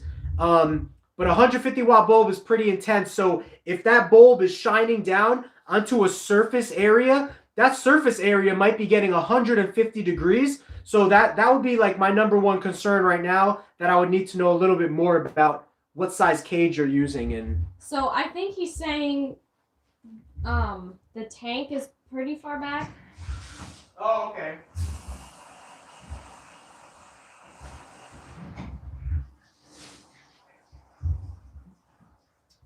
And it's an Exoterra medium low tank.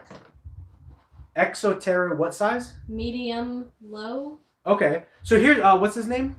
John? John, here's what you can do, John. Email me, GeekyGeckoCreations@gmail.com, or find me on Facebook or Instagram. Send me pictures of your setup, and I can kind of give you a little bit more assurance as far as your setup, and if I see that there's any, best practices, corrections that could or should be made. So GeekyGeckoCreations@gmail.com, or message me on Facebook or Instagram. I will take a look at those pictures and reply back to you if you send me a message. Going back to Drop the Glove 75, he's interested or they're interested in buying a leopard gecko. What kind of gecko would you recommend? They're interested in buying a leopard gecko. So what morph gecko does it sound like? Yes. So you can't go wrong with a snow leopard gecko. Snow is a beautiful morph. And if you ever breed that gecko down the line, you have the opportunity to make what's called a super snow, which is two mutated snow genes combined together. And it makes the animal look different than having only one copy of the snow genetics. So snow is a very great beginner-friendly leopard gecko morph to work with. So is Tremper albino, or just albino in general, because albino is a great introduction into recessive genetics and what the difference between a recessive gene is and a dominant gene, which we have 4 videos on, by the way, in our video history on dominant, recessive genes and everything you need to know about genetics. If you go into our history, you can learn about that. But take a look also at our morphs video. We have 4 morphs video that shows 1 gene morphs, 2 gene morphs, 3 gene morphs, 4 and 5 gene morphs, because you can have all of those different combinations in leopard geckos. I recommend starting with snow or snow, hypo, blizzard, or albino. Those are all great genetics to start with. Okay, John is about his question. So he just sent you a message on Instagram. Okay, so I will get back to you tonight or tomorrow with the response to that message. And so if anyone ever has any questions, feel free to reach out to me. I don't even mind talking to you guys over the phone. You know, if I absolutely needed to, I'll give you my number and we'll talk, or we'll FaceTime or face chat if you got some questions or just need some deeper understanding. So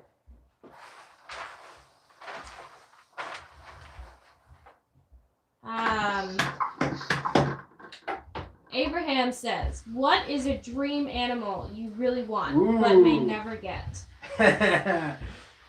All right, let's avoid the Komodo dragon, right? Because who doesn't want a Komodo dragon? Yeah, that's kind of illegal. Yeah, but no, dream animal, dream animal. Well, yeah, that's... The reason I'm not choosing Komodo dragon is because I think it's a classic answer, right? Let me see if I can think a little bit deeper. I've thought of the answer to this question before. What did I used to think?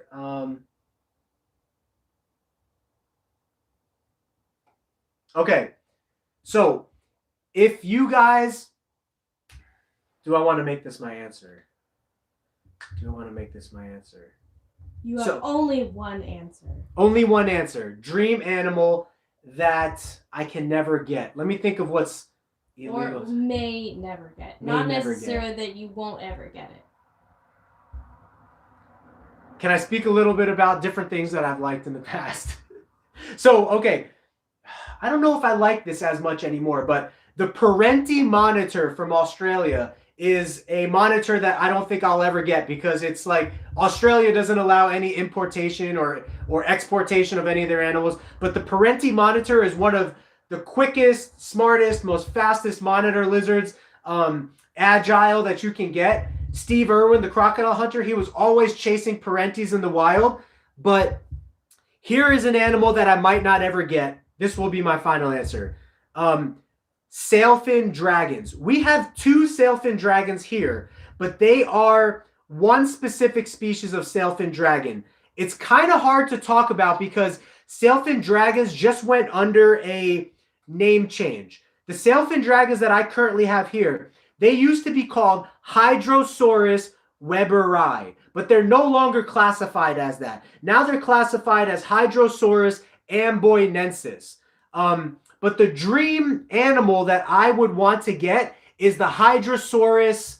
I'm trying to think. I think it's celebensis. Hydrosaurus celebensis. If you look up Godzilla Sailfin Dragon, if you do a Google search, Godzilla Sailfin Dragon, they're a deep blue and purple with giant sails, and they get to be like 4 to 5 feet long. They're huge lizards that look just like Godzilla. I would love to get one of those one day, but they're very rare to come across in our pet trade. Whenever you come across Sailfin Dragons in our pet trade, most of the time they're the common Hydrosaurus amboinensis. They're not the rare and elusive Hydrosaurus celebensis. So the Hydrosaurus celebensis would be my answer. Magwape says they really want a Super Snow Leo. And Abraham said that would be cool too. Yeah, Super Snow Leos, one of my favorite geckos. One of my first favorite leopard geckos were Super Snows and Blizzards, because I thought they were just amazing. Blizzard is a patternless animal that's basically like all purplish white, and Super Snow is a colorless animal that is pure white and black. And so that's why I say that you can't go wrong with the snow, because if you breed that snow down the line, you can make more snows and super snows. Yeah, Crescent, a Gila Monster would be amazing. I can't tell you how many times I've looked for a Gila Monster out here in Arizona. Never seen one. Maybe one day I'll go deep into the deserts of, the Arizona desert and find one, but I've just never seen one out here. Oh, yeah. Crescent's next pair will probably be a Diablo Blanco. We have a couple Diablo Blancos. We have a couple of those. They are really cool. They are really cool. Red eyes, white, Pure white. Really look like El Diablo. Their name suits them well. Black pearls. What do black pearls look like? So we work with black knights over here. I've done a little bit of research of black pearls, but black pearl is basically a different version of the black knight, but it's commonly, and correct me if I'm wrong, anybody, but it's commonly accepted that black pearls are a little bit more brownish black versus black knights are more blackish black, you know? So if you had to choose one or the other, personally, I like the Black Knight project because it's starting to become more popular now in America. It has the darker genetics. I don't know who came up with the Black Pearl project, but obviously it was somebody who was breeding for darkness in their collection to try to get darker and darker animals. But for whatever reason, the Black Knight collection, to my knowledge, turned out to be darker and just become more popular than the Black Pearl version. But Black Pearl sounds really cool, right? So sounds like Pirates of the Caribbean. Sounds like Pirates of the Caribbean. Magwape says, I'm still new to all this. I have, I guess, a common and a patternless Max Snow. What could their babies look like? Common and a patternless Max Snow. So you need to, if you can, explain that for me a little bit deeper, because when you say a common Max Snow, what that's telling me is that it has patterning to it, but it has one copy of the snow gene, so it kind of has like a faded out appearance, like a more whitish appearance. And then when you say a patternless Max Snow, I'm a little bit confused what you mean by that. So if you could chime back in on the comments. There is a Murphy's patternless gene, which wipes away some pattern of the leopard gecko. There's also a blizzard gene, which wipes away pattern, like spotting and banding of the gecko. So I'm not sure if you have a snow that is also a Murphy's patternless or a snow that is also a blizzard. But if you do, those are pretty cool combinations. It's just adding layers of white on top of a already patternless gecko. So it's pretty cool. Ooh, Crescent says, over by Camelback Mountain on a few trails along with the Phoenix Zoo area, there's a bunch of Gila Monsters, I assume. Yeah. Glad they're protected by AZ. Yeah, we'll have to go there, huh? Yeah, that would be super cool.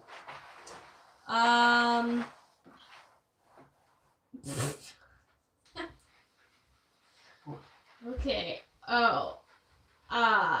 Abraham said I have one Leo, and she and I... Oof, I hit send. So my imagination went to a place when he said I have one Leo, and she... And I hang out. Okay. Anyway, he said he has one Leo, and she is a Max Snow, and he loves her. Magwape says, no, one is a common and the other is a patternless. So talking about the common and then the patternless Max Snows. So to me, it sounds like there's more than one gene inside of that snow. So if you really want me to know what you're, to gain a little bit deeper understanding, send me a picture, GeekyGeckoCreations@gmail.com, or email me or message me on Facebook or Instagram. I'll take a look at the pictures, but it sounds like you're talking about two different genetics. The snow is one genetic, and then the blizzard or the Murphy's patternless is another genetic. Hypo is also another genetic where people have line-bred geckos to not have very many spots or bands. So by you sending me a picture, I can kind of tell which of those three it is. But if I love combinations, so if you're combining the snow and the hypo, the snow and the blizzard, or the snow and the Murphy's patternless, I love all of those. So I'm sorry, Abraham. I have a weird mind and I go to bad places. Did he say, why did you judge me as? No, he said, no. Yeah, charge your laptops, charge your devices. Just a time check, hon. We are almost at 2 hours. Okay. Yeah, I'm just trying to get all of this done and cleaned. How's our battery looking? It's good. Are you okay continuing? 32%.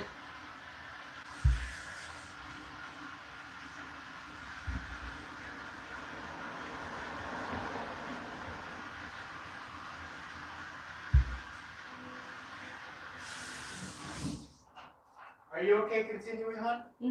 Okay. We're 32%. Okay, cool. We could always charge if we need to. So, just so you know, hon, what I want to do is finish the adults and then give all of the babies spot clean and give them all water. Okay. So it might take another 30 to 45 minutes if you're cool with that. Okay. Whitney's on spring break, I'm so on spring break. So yeah, it's working, and I love being able to spend. This is I love being able to spend time with my wife, and so if you have the opportunity to partner with your spouse and they're willing to help you, it's really, really great because you could joke around, have fun, just get that Our cat just hit herself running by the door, boom, right into the hip. She's so funny. Anyway, if you could spend quality time with your significant other, make a date out of it, or make a fun time out of it. And so I'm glad she's willing to do so. I was going to joke around and say, we'll make her the bad guy and call the live stream when it's time, but that's have a good night, Wally. Get some rest and sleep for sure. All right, Wally, good night, brother. Abraham was scared away, so he says good night. It's a good night, Abraham.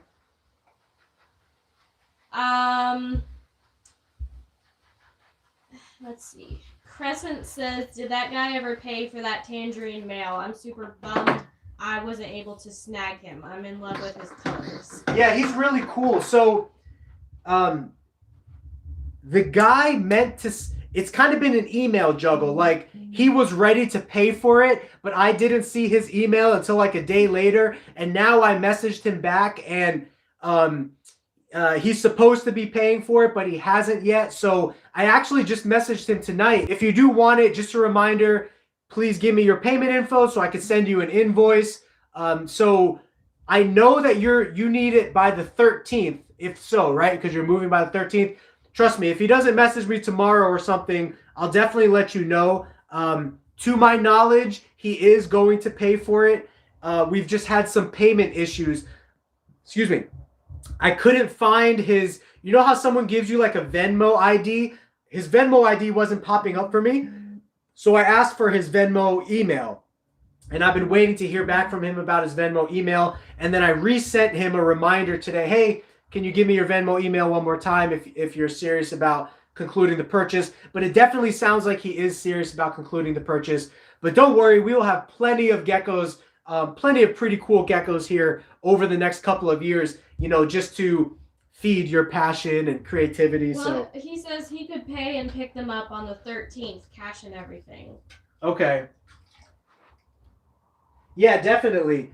I definitely want to, see you and do business with you. I would just feel bad if I pulled the plug on this guy at this point right now. So let me just see if he winds up paying within the next day or two. And if he does it by the 13th or by like the 12th, then I will let you know so that we can get that all squared away with you and you could be prepared to pick this guy up, When are we going to do another live stream? So tomorrow's Friday. We didn't get a chance to go to... Actually, I can't spoil it because my wife surprised me with dinner on our anniversary night, and I haven't had a chance yet to do something or surprise her, and I've been trying to find the right day to do it. So if we do it tomorrow, we might not get a chance to do the live stream tomorrow. But if we're not able, if there is free time, we're going to do another live stream tomorrow. If there is some free time, my live streams are kind of spontaneous. If I have a couple hours free in the beginning of the day, I just pop on in the mid-afternoon, or if I'm cleaning or something like this at the end of the day, I'll pop on at night. I have my wife here tonight helping, so that's great. So I don't know, hun, any thoughts? Do you like doing this? Do you like being the host? I do. Could you see us doing this tomorrow or something? Or is that too much back-to-back for you? Probably not. I kind of like to do fun stuff on Friday nights. You said probably not? Yeah. Oh, so Whitney wants to play Fall Guys on Friday. That's not what I meant. What did you mean? I don't know. What do you mean? So I definitely try to do one live stream a day as much as possible. And I tried to drop a little post earlier in the day with a picture that says like, hey, we're going to do a live stream today. Or I'll just pop on the live stream. I'm going to try really hard to do a live stream tomorrow. If not, it will probably be like Saturday or Sunday where we do a live stream. Yeah, Crescent says, cough, cough, happy wife, happy life. Parentheses, if only my husband would do the same. Give him a chance. Watch reptile videos with him. Does he like reptiles? I don't know. I'm not going to assume Crescent Creature's gender, so. She said, okay. So what were you gonna say? Well, I don't know if they were saying that that's what I'm thinking. If only my husband would do the same. Oh yeah. That's why I'm like, I don't want to assume their gender. Okay. Because that would be really awkward. Or whatever their preference is. That'd be awkward either way. Yeah. Just assume things. So we are non-judgmental creators here who like to. We try not to assume. Yes. Okay. Yes. What'd you say? They do have a husband. He does really enjoy handling the geckos. Oh, okay. She is a wife. She wants some date nights. Okay. All right. So, right? What? Yeah, because we've always been pretty busy with the reptiles. Sometimes we've created like date nights like this where like Whitney helps me clean geckos, or and sometimes like today, hon, right? We've been working together for the last few hours. Sometimes we'll work for an hour or two and then take a break and like eat together or like watch a TV show together or something. So you're the one in the relationship that has more of a passion for reptiles, is what I'm understanding, right? Yeah, that's what I'm getting. Mm-hmm. Happy wife, happy life. I agree. Yeah, that's awesome that your husband likes handling the geckos. Yeah, that is. Remember when we first met? I told my now wife, which was my then girlfriend, I told her that I was done with reptiles, right? Remember that? Look what happened. Oh, yeah. Well, okay, your dad said something. He was like, if you want a girlfriend, you might want to get rid of all of your reptiles. And I did. I got rid of all my reptiles. At that time, I had like a ball python. I had like 5 leopard geckos, a bearded dragon. I just started collecting reptiles again. And then I was also going to school at the same time and pretty busy. I had like 3 bearded dragons total, and I was pretty busy. And my dad's like, if you ever want to get married or like find a girlfriend, you might want to get rid of the reptiles.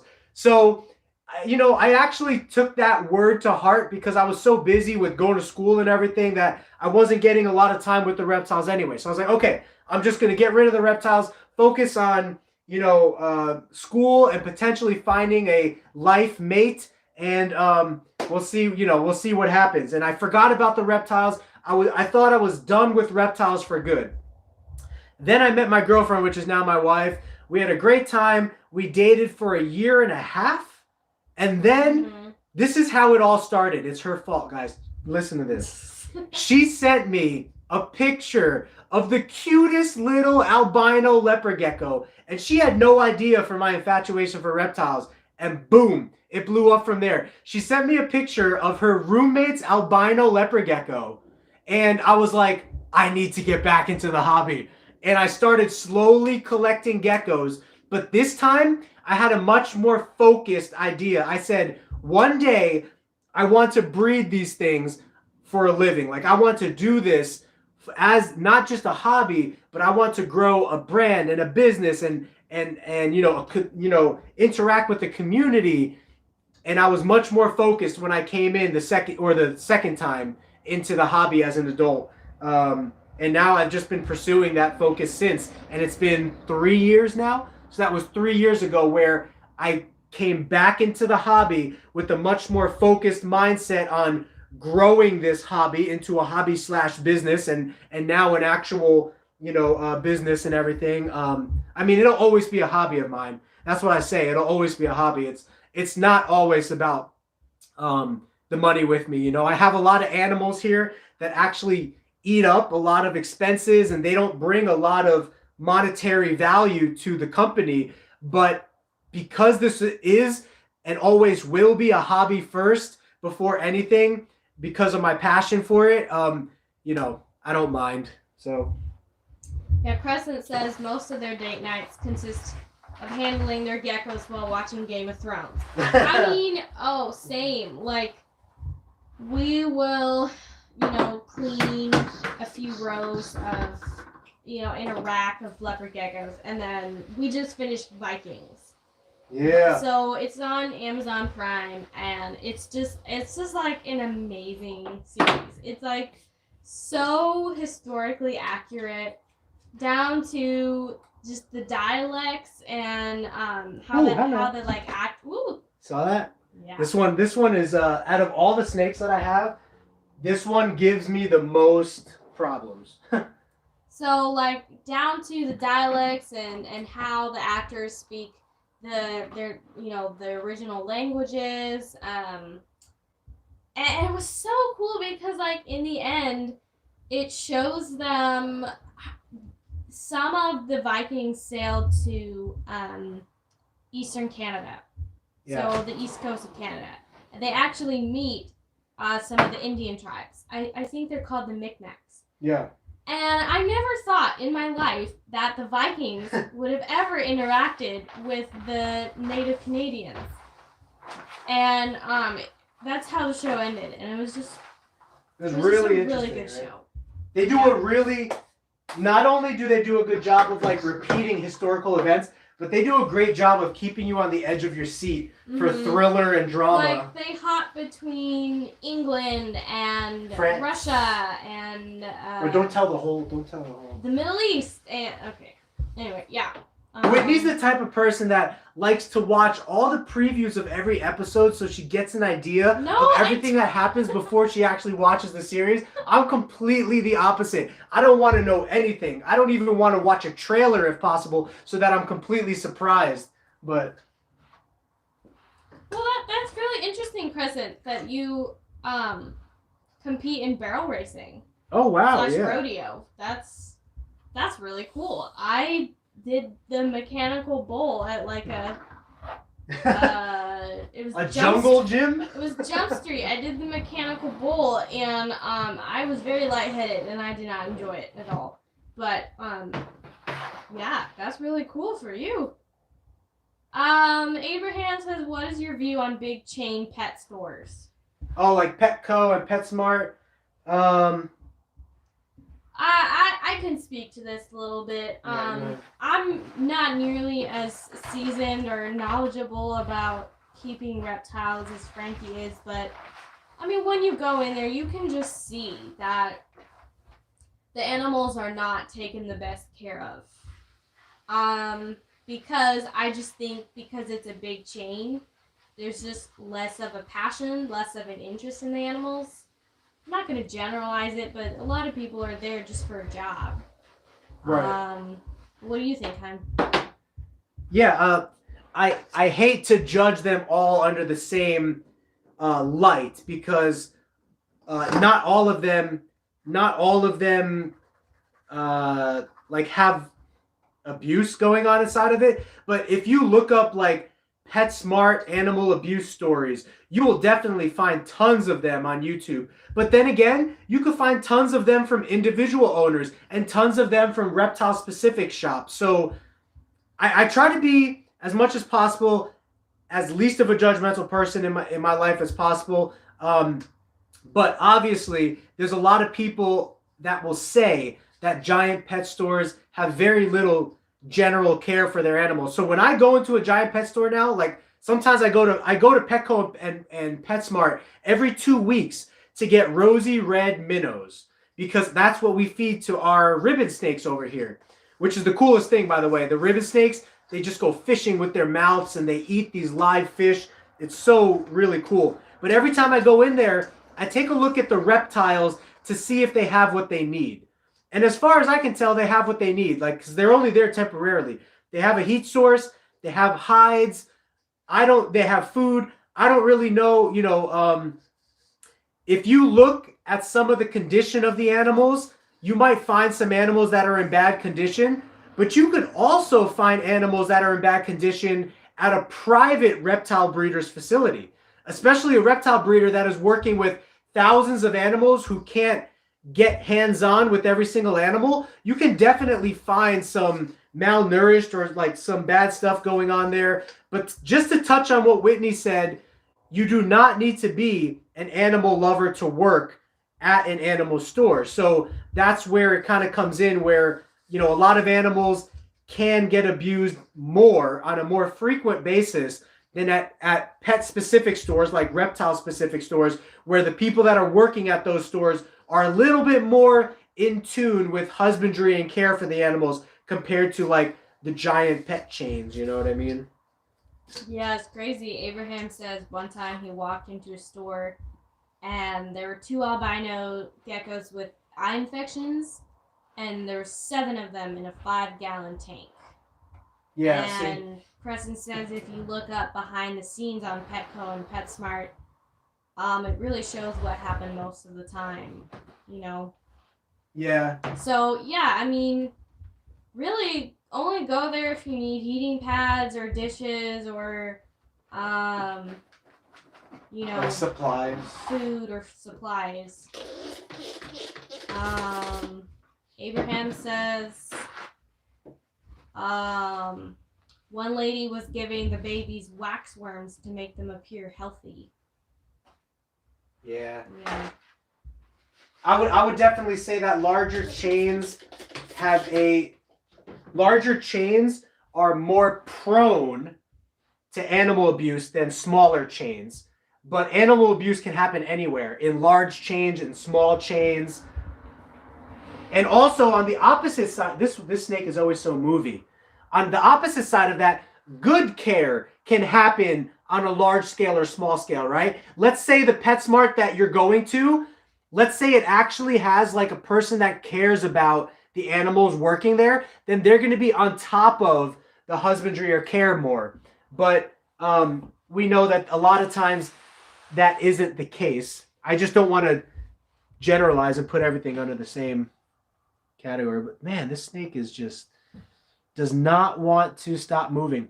She always does this too. So maybe She's will. energetic. She is. Maybe we'll just do this. There you go. Yeah. She got some cuddle time. Yeah, as long as she doesn't bite my eye or something. I think we'll be okay. I think we're going to be okay, hon. Risk analysis. Well, she's facing away from your head, so. Okay, yeah. You let me know if she gets close to my eye. She's close to your ear. She's close to my eye now, huh?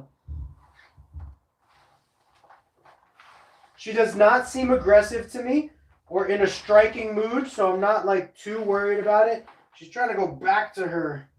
It's not ready for you yet. Oh my gosh, that's awful. Crescent says there's a few PetSmart and Petcos in Tempe that throw their reptiles in the trash. You know what? I've actually heard of that, and I've seen videos of where people will go dumpster diving into the trash to find like live animals or whatever. It's horrible. Yeah, that is horrible. And they said the PetSmart is probably closed, probably under fire for doing that. Right.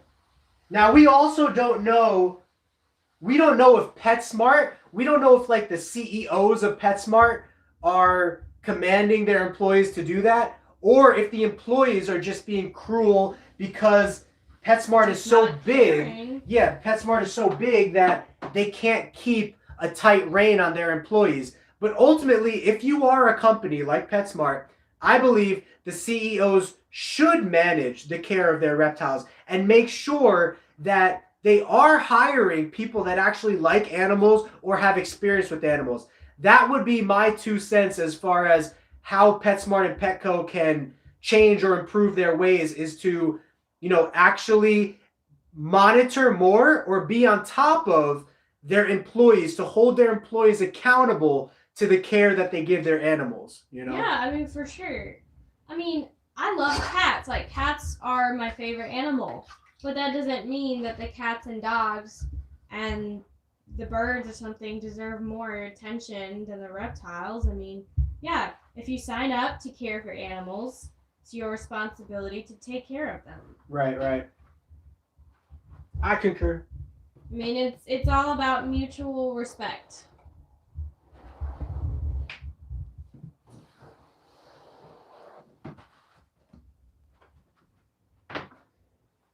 So here's our biggest ball python now. This is from Justin Kabelka Reptiles. We bought it from somebody here locally, but it's an 8-pound ball python. She is gigantic. I mean, you could just see how big she is right next to me.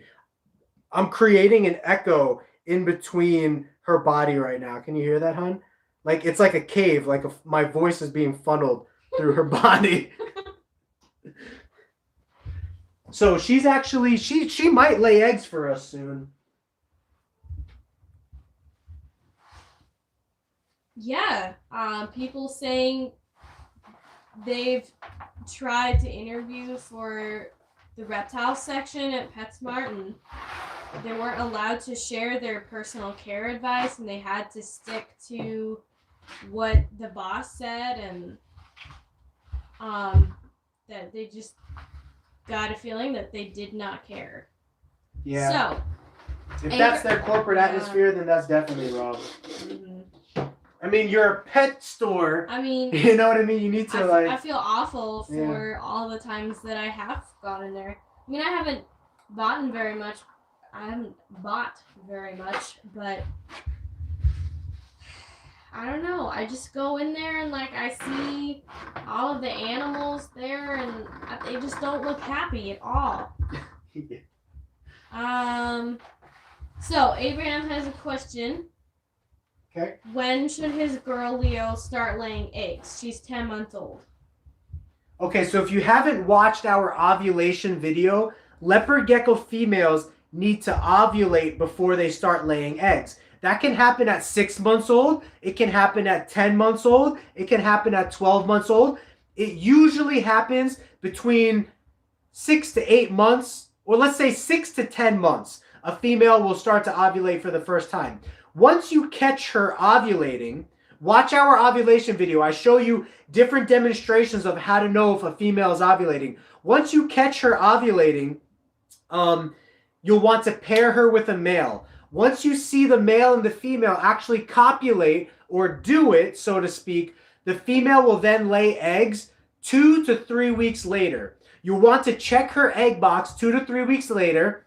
I usually check a week and a half later every single day until she lays her eggs. Once she lays those eggs, then I put it on my calendar to check another week and a half after that every single day until she lays those eggs. She will lay 2 eggs every 2 weeks for about 4 months, and that will be the total of her season. Some girls lay a little bit more clutches per season. Some girls lay a little bit less clutches per season, but that's how it goes. And I have quite a few videos in my history about breeding, incubating eggs, ovulation, how long to incubate your eggs for, and how long your eggs will take to hatch, all of that stuff.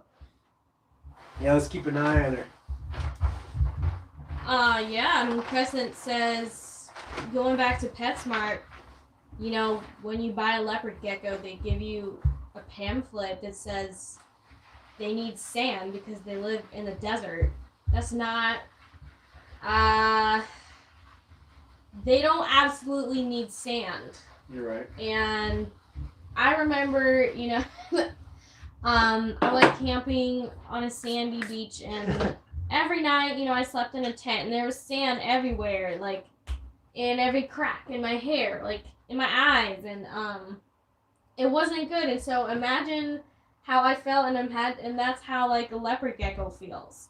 Also, I've been to the Middle East, and it's not all sand. Right. There's also dirt and grass and rocks and trees and soil. So yeah. Well, I think I get a lot more outwardly fired up than Frankie does because I'm just pretty fired up right now. I think Greg's here, hon, so I might Okay. have to grab the rack with him. It's starting to get cold in here, like 60 degrees. So, do you want to film us bringing the rack in? I mean, yeah, why not? All right, so here's what we're gonna do. We're probably gonna we'll see if we stay on after this. But my business partner is here. He is also a master rack builder now, and he has our new model rack that we're gonna bring in. So since you guys are here live, we'll keep you guys on, and we'll show you the new design rack that he is building and working that we're working with here. So you could just walk around and just video as you need to, hon. Mm-hmm. Let me go answer the door for him.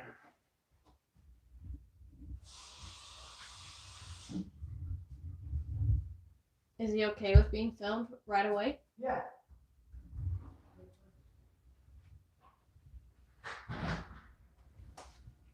What up, Meg?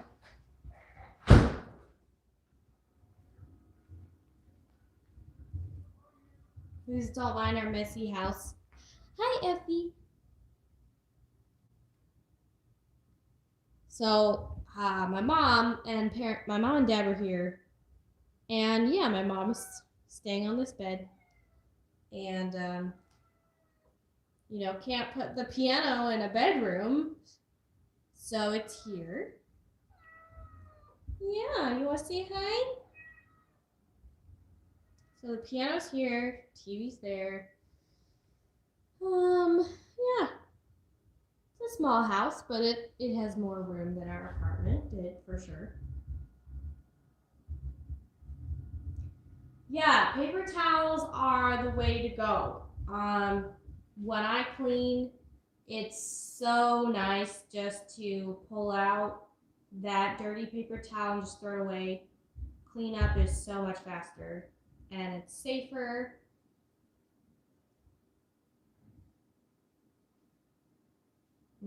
Yeah, coconut fiber, paper towels, for bedding, laying females. Yeah, for sure. Wow.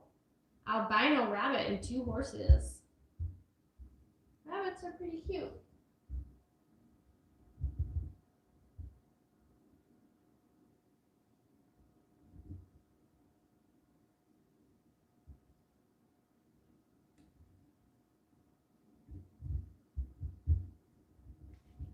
Yeah, for sure. I think whatever is safer for them, that's the best way. No matter how inconvenient. I really care about animals, and I think every living being should have the best environment and the best circumstances. And it's like a child. If you have a child, you're gonna give them the best opportunities and the best care and the best health care and the best food that they deserve. So, well, here's Greg and Frank. Some black knights. And there Oh, they are. yeah. So there's probably actually 15 to 20 total geckos. Maybe about 20 geckos that haven't bred yet. You're on the live stream. He was watching the live stream. I was sitting outside waiting for you guys to be able to take it in. He was like, I'm no master builder, but he is. He's being humble, but he's a great builder. So, and as you see, these new units, they're very lightweight and inexpensive, right, Greg? It just takes some brain power to kind of put it together. Let's just put it for now on the opposite side of this thing right here. Or, I guess, if we move this down,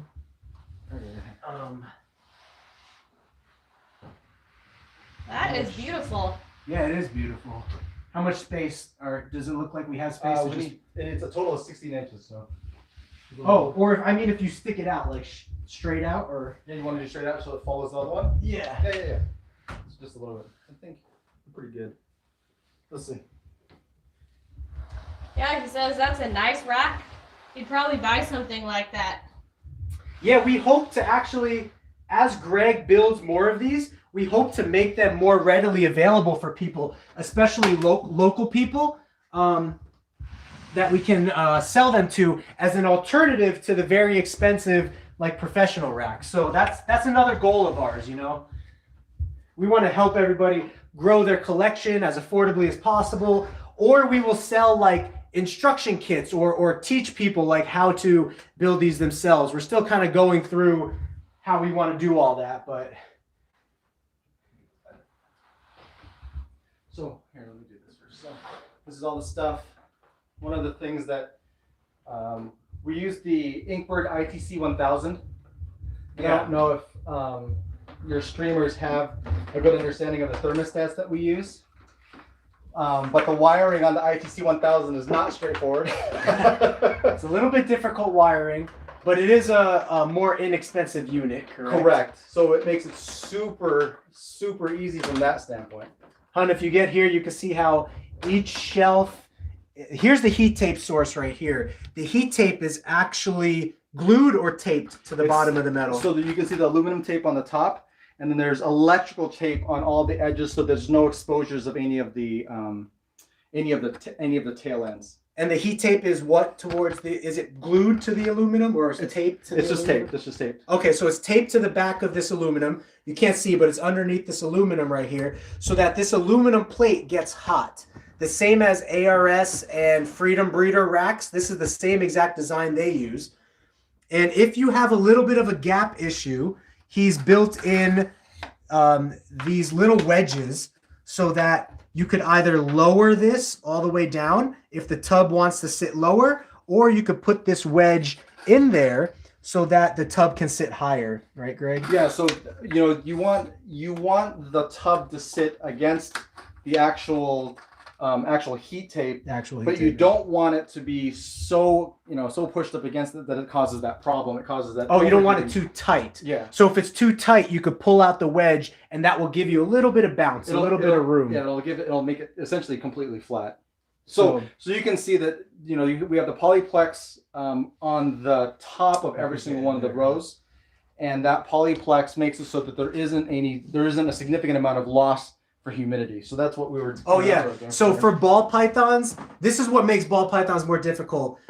The tub of the ball python is constantly evaporating humidity up. And so when we use a pure wood rack, the wood would actually get black mold on it after only like a couple of months. So you need something like this, which is plastic material that is not going to mold. And so that's what Greg has designed and created here. So this is specifically really, really good for ball pythons, but is also functional for individual leopard geckos, groups of leopard geckos, or even large groups of leopard geckos as we build bigger and bigger style tubs. And then we talked about this when we last met. Oh yeah, take a look at that. So at the bottom, because of the way the heat tape is meant, it's all run in parallel, but we have it set up so that you essentially just have to connect another set of heat tape or another rack directly to the base.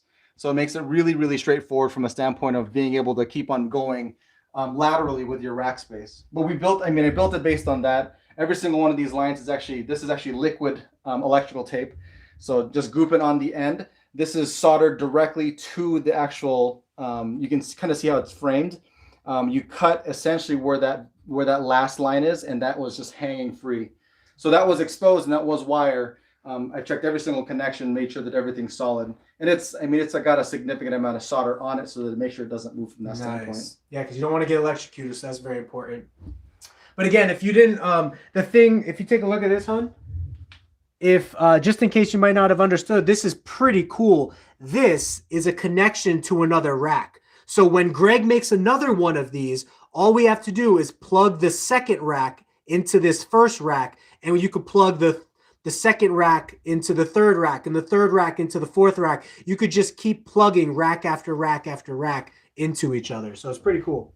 Yeah, we're using FlexWatt heat tape. I don't know if I mean, there's a couple of versions of heat tape that exist. The FlexWatt has that protective layer that's there. Yeah, the plastic. It makes it so that if there is something that runs against it, it's kind of protected. But the reason why that's important is you'll know what FlexWatt, they actually have a length of tape that you can use, a length of tape that they recommend that you continue to use. So you can't, you don't want to build 18 racks necessarily and connect it to one source, but you can connect essentially, 1, 2, 3 racks and be able to connect them together without having any problems.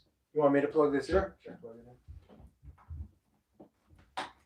Nice. So, Greg, if you could show them how the thermostat works. So yeah, so the Inkbird thermostat, it's set up here. It's been disconnected for a little while, so the setup portion of it is pretty straightforward. You hold that set button, right? Right. So you can select what it is, and the instructions kind of give you what this is the set temperature that it's going to be. I set it at 100 just to see how it functions. This is at Fahrenheit. I think this was CA2. I forget what CA2 is. This is the temperature variance that they give, and I'm sorry, that was what CA2 was. So in comparison to what I shot with the actual thermometer gun, that's what that was set at. And then this is the 1 degree variant. So it gives you a variant in regards to 1 degree before it turns the thermostat back on. And that's the lowest you can go, right? Right, It doesn't it's let you actually zero that out. But... Yeah. So we're set at 100. So it's set at 100 degrees. So we could let that get up to the... I put this connection pretty far down. Oh, okay, yeah. So we do want to go... Now, whenever you hook up your probe... Oh, so you don't even need to tape it. You could just literally pop it in any shelf. I just located it between Oh, so that's those two pretty areas. cool. Check that out, hon. And literally just take it to whichever shelf that you want to align it to. So the thing that makes the thermostat know whether it should turn on or off is this probe. This probe gets put onto the aluminum heat tape itself, or in this case, if you look right here, hon, Greg made it so that you could just literally slide the probe into any shelf. If you want to slide it into this shelf, you could tape it if you want, but if, just for convenience sake, if you want to just slide it in there, and then that probe will determine what temperature that the heat tape gets as it gets to 100 degrees. Once it hits 100 degrees, then it will cut off and you can feel it on every single roll already. You can already feel that it does not take long for it to... Oh yeah, it's warming up already. So really cool stuff. And we're gonna have how many more tubs do I need here? 8 more tubs? Yeah. So the rack is a 9-foot. It's a 9-tub rack. Part of the reason why is I wanted this to be 6 feet. I thought about going to another level like we're at right here.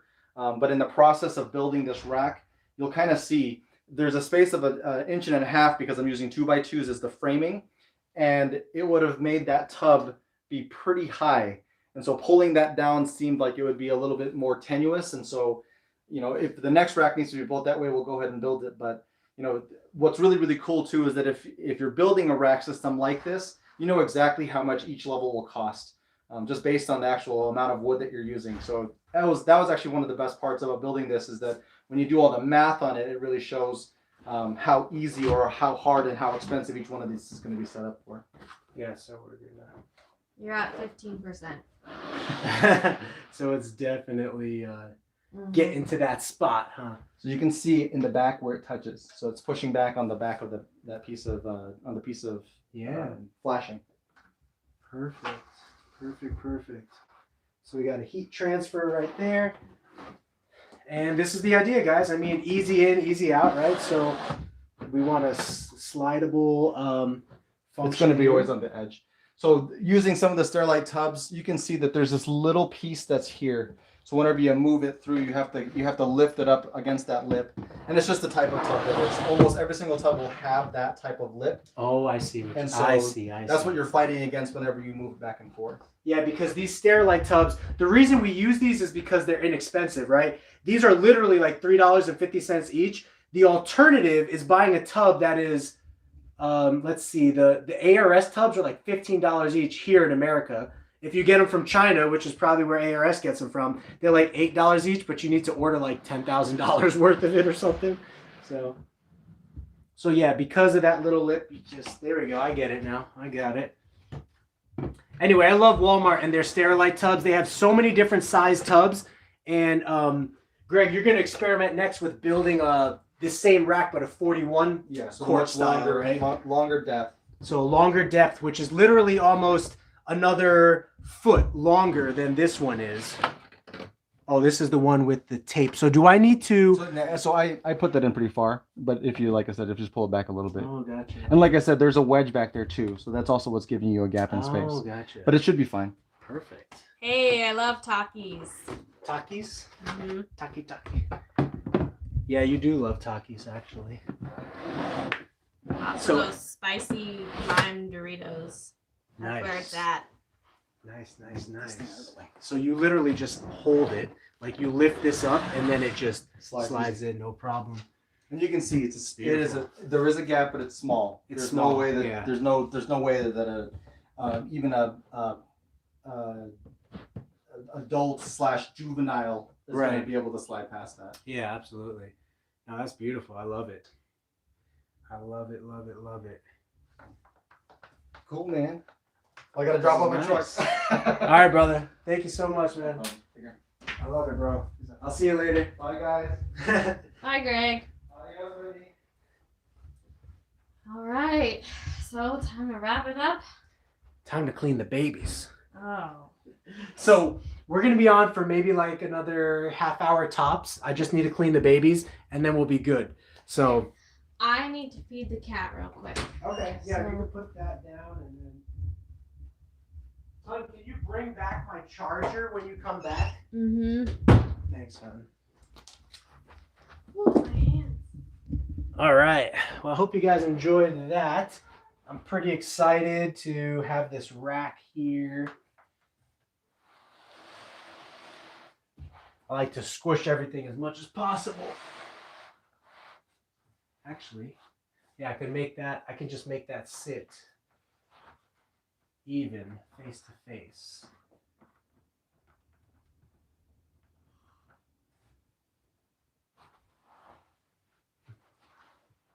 There we go. So Whitney will be back here in a second reading questions off. I'm just getting this rack set up right now.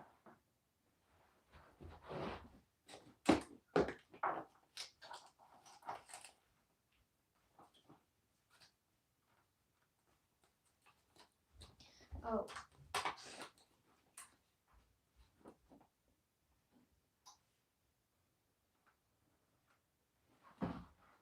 Cool. And then we're gonna clean some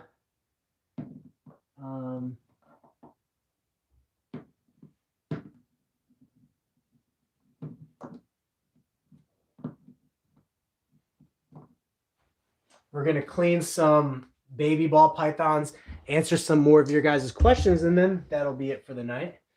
Oh, thanks, hon. Mm-hmm. I don't know if it will reach. There's an extension right here. Oh.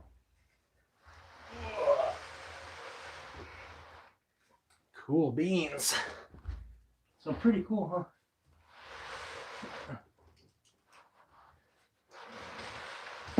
Oh, okay.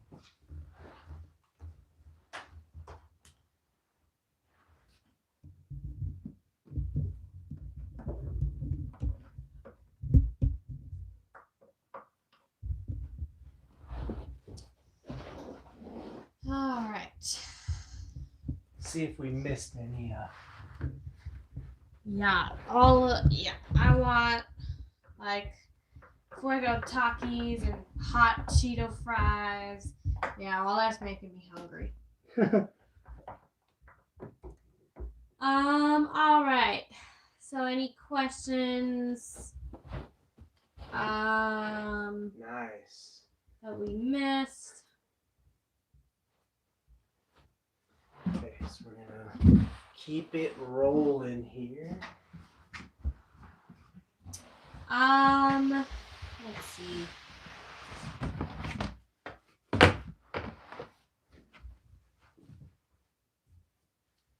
Be right back, hon. Okay. Let me know. I'll be right back.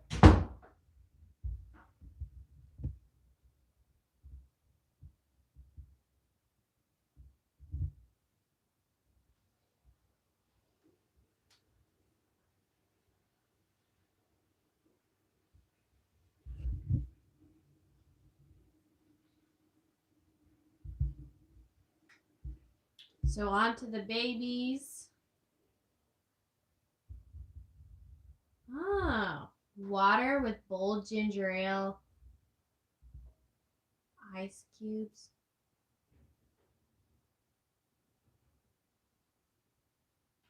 Okay, I'll have to try that because... So they're saying a way to solve a sore throat is water with bold ginger ale.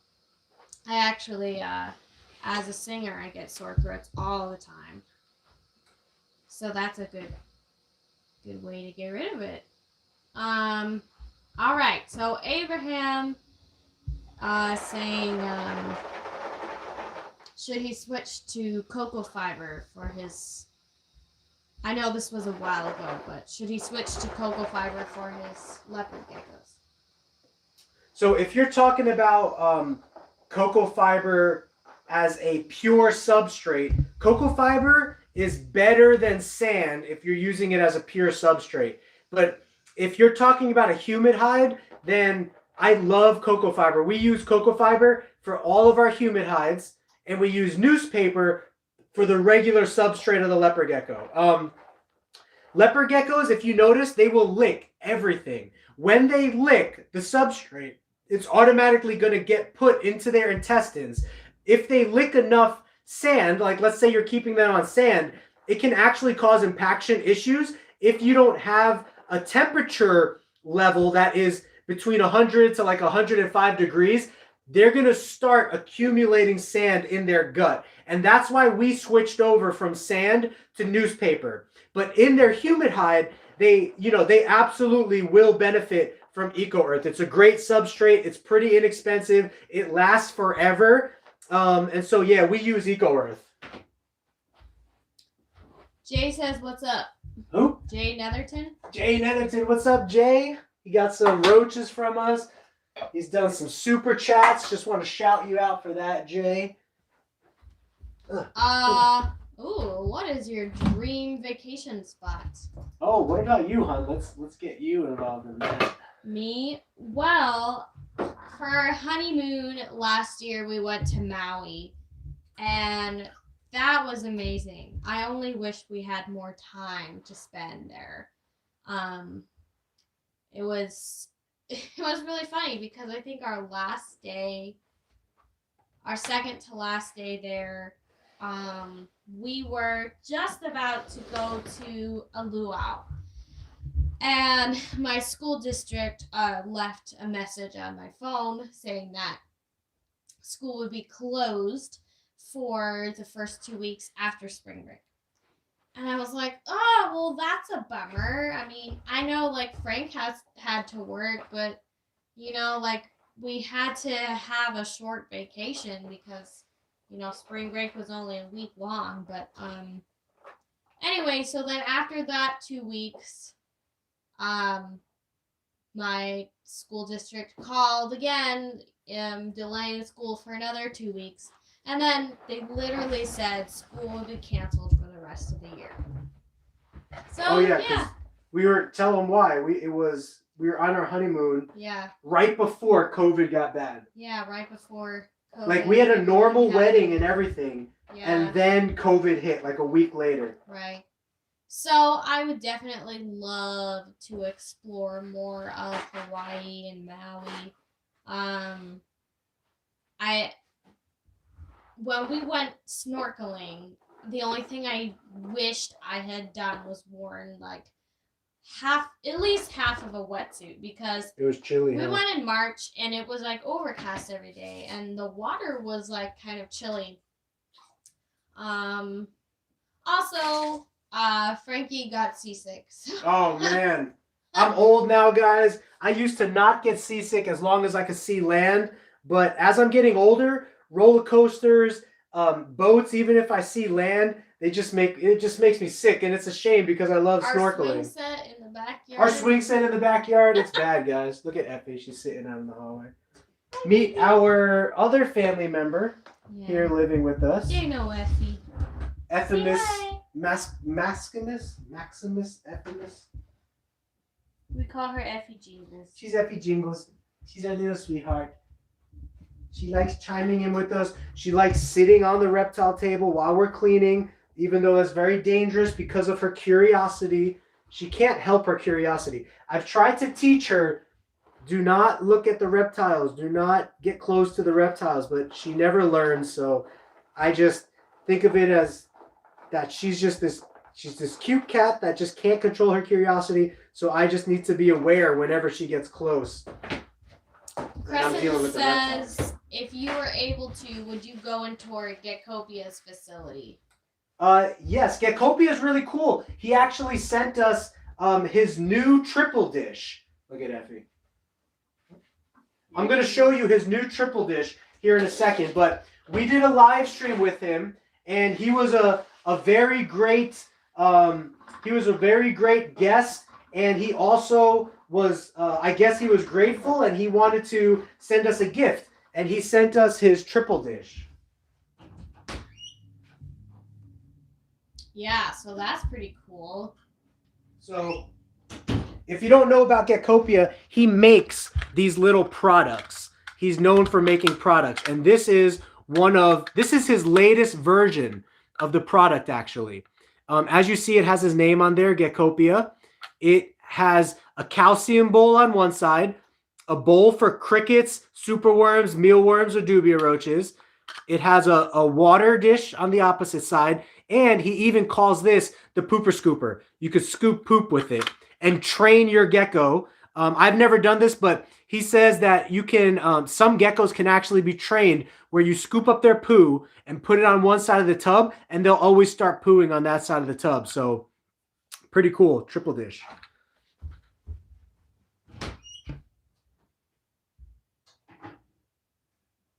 Oh, let me answer my dream vacation though.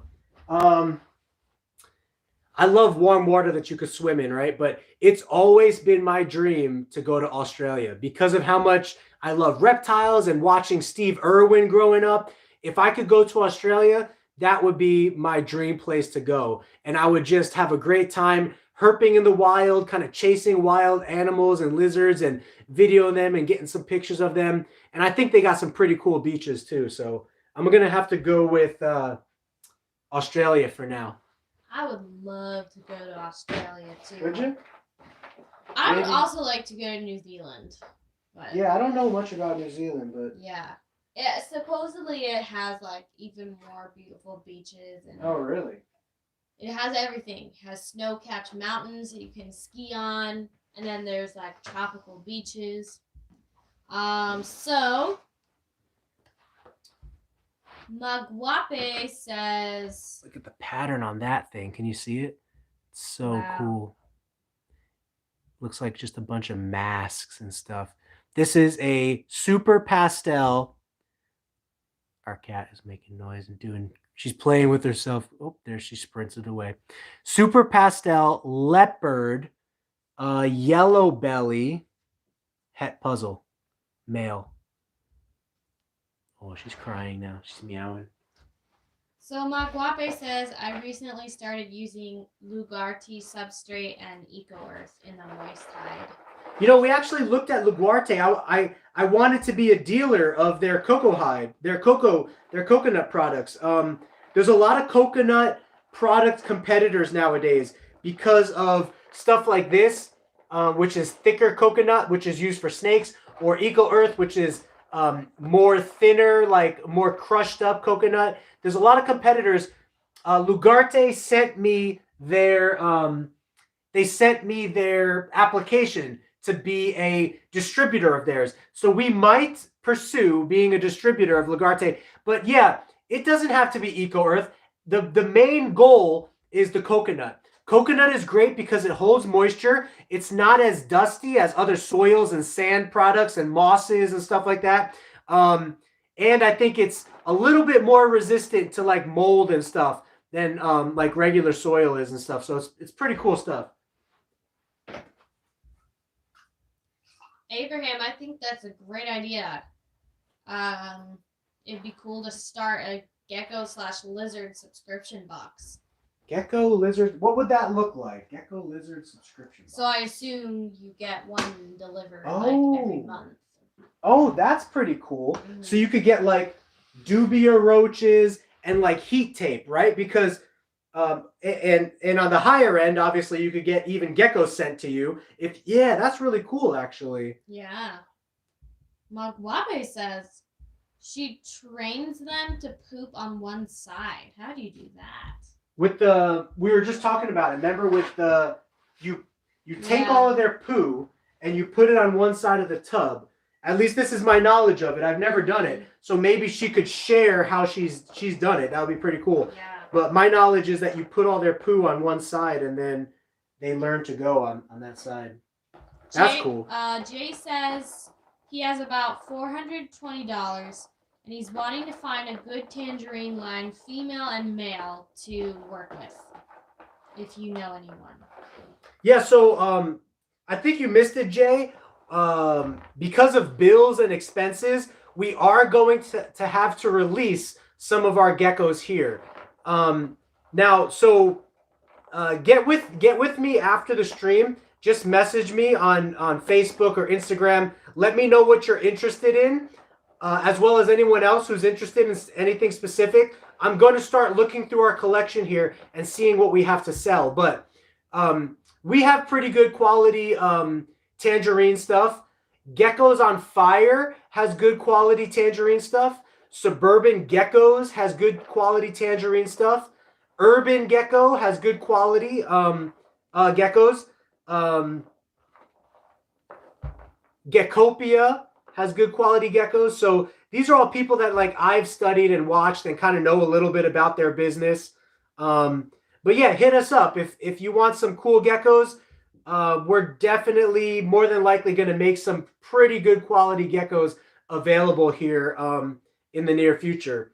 And so if you have $450 for a pair, you're saying you have $450 for a pair, not for each, right? So you're saying each gecko would have to be $225, and then shipping is usually $50. You know, just you could ship both geckos in one package, so it's only $50. So each gecko would need to be $175 for that price then. So yeah, we'll see what we got and see if we can work with that price range. But if not, you can look on Morph Market as well. I don't know if you're familiar with how to use Morph Market, but I actually have 2 videos on my page about in-depth of how to use Morph Market. There's a lot of cool tips and tricks to find very specific traits that you're looking for and price ranges that you're looking for, even specific breeders. And I show you how to do all of that on Morph Market if you need to know. But yeah, hit me up after. Let me know what you're looking for. I'm going to be going through my collection over the next 7 days to see what we can get rid of and, you know, versus what we're holding back. Magwape says, I didn't really do much training them to poop on one spot. When I first got mine, I used Repto carpet, and I would lay a piece of toilet paper on the corner, and that's where they went. Interesting. Well, there you go. Repto carpet. Toilet paper. So like regular toilet paper? That's interesting.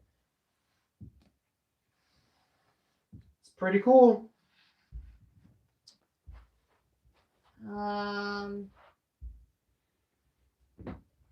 I assume Jay is saying he wants to buy from us. He will do $450, so $200 each gecko and $50 for shipping. Okay. So I guess you can message him later about that. Yeah, I'll definitely message you later. I do need to go through our whole inventory and see what we have, you know, at what price ranges and whatnot. And yeah, if there's something that'll work out, I'd love to work something out with you. I know you've just been a great supporter and, you know, fan and support of us and our business. So Cody says, does Repticarpet collect bacteria? So I guess Aguape can answer that question, but one of the reasons we stopped using Repticarpet, or I mean, I used Repticarpet once in my life when I was like a lot younger and I got my first gecko. It's great when you're only dealing with like one animal, but when you're dealing with dozens and hundreds of animals, it's not as practical anymore to use Repticarpet. But yeah, because they poop on that carpet and the poop gets stuck in that carpet, you really have to like wash it out good with the hose, or possibly even like bleach it and dry it to prevent, you know, the transfer of bacteria and stuff. But Agape might be able to speak more to that since they use that technique right now. She says, regular paper. I'm not sure what your question was. It was a toilet paper. Oh, regular toilet paper. And now that she switched to the LaGuardia substrate, they continue going on that one side, so she just scoops it out. Yeah, well, that's pretty cool. Very cool.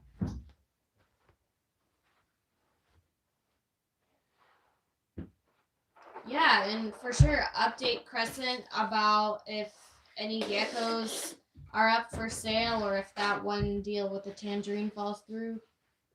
Yeah, Crescent, I definitely will let you know as well.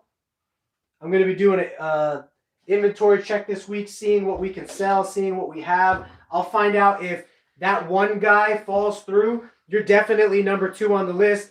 I'd love to meet you and or you and your husband, talk to you guys for a little bit, get the gecko to you guys. So that would definitely be cool. I would definitely look forward to that if we got the chance to do so. Yeah, people are reporting mites and bacterial issues with Repticarpet. Okay. And it's just hard to clean. Yeah, it is a little bit more difficult to clean. It's not impossible to use, but it's a little bit more care to keep clean and stuff. Oh my gosh. What happened? Abraham read someone's gecko ate off the Repticarpet and the fibers off the carpet wired its mouth shut. Interesting. That's pretty crazy.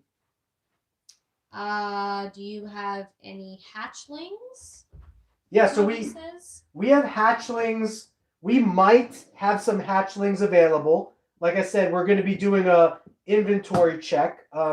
We might have some hatchlings available, or we might have some breeders available that just got done breeding for us this year. I need to do an inventory check to see what we have. We have, how many did we count today, hun? It was like 20 hatchlings right now, and that number is growing every single week. Babies? Yeah, 20 babies. Yeah. And we still have dozens of babies in the incubator, dozens of babies that still need to be laid. So we are just getting started with breeding season right now. We're expecting potentially 300 babies this year. We originally wanted to keep about 200 of those babies, but we might not get to keep that many. You know, my wife and I right now, we do need to support the business, which is part of this house and everything like that. So there are some expenses we need to take care of. And so although I would personally love to keep the geckos we have right now because we could breed them sooner, you know, because we have them now, they're growing up, they're feeding, they're doing well. Sometimes you just, you know, when this is your full-time gig, you need to make sales when sales need to be made. So I will be doing a full review of our inventory and seeing what we could let go of at what prices, you know. So Jay's going to send you a video. He has about 24 eggs in his incubator. And there's this one female that has a weird issue and he doesn't know what to call it. Okay, yeah, let me know. Send me a video. Send me pictures and explanation, and we'll definitely diagnose some stuff for you, or at least try to. Cody says, I have 7 TSF eggs now. Temperature, sex, female. Oh, okay. And do you have any pairs, RTB or trios? RTB is ready to breed. So Cody, I'm not sure if I've seen you in the chat before, but welcome if this is your first time here. You know, we do plan to sell vast amounts of geckos over the course of this company, starting really this year and next year.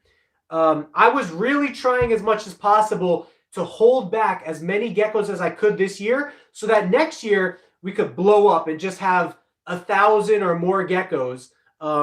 and we would be able to sell you guys the best quality for the best prices. That's my motto. That's my goal, you know? So to be able to do that, we need a lot of breeders in our rotation. We have about 100 geckos right now. Not all of those are females, you know, maybe 75% of those are females or 50% are females. Some are babies, you know what I mean? So we definitely need more so that we can bring you guys the best quality and the best pricing combined. So don't get me wrong. We are a platform where you can buy geckos, but this year was going to be a little bit of a holdback year for us so that next year we could really provide you guys the best of the best for good pricing. That being said, the business does need to stay afloat, and we are going to need to sell animals over the next 6 months. So stay tuned. Message me privately if there's any, you know, if you want to get on my radar as far as being seriously interested in buying an animal, and I will keep you on my radar. I'll put you on my buyers list or interested buyers list so that when I do have animals for sale, everyone on my interested buyers list could be, you know, the first people to, you know, to get notification of that before I even post them for sale on like Morph Market or, you know, anything like that. So. Crescent, that's awesome that you're expecting at least 60 babies from your 3 females. That is really cool. Jay says his female gecko has a weird neck/head movement. It's almost like an enigma, but she's not an enigma. Oh yeah, Jay, send me a picture. What genetics are inside of her? This hasn't happened with me yet, but obviously the enigma creates can create neurological issues where the gecko will spin around and have trouble eating. I've never experienced this with the white and yellow, but I've heard some people say that about the white and yellow. I'm saying maybe the white and yellow.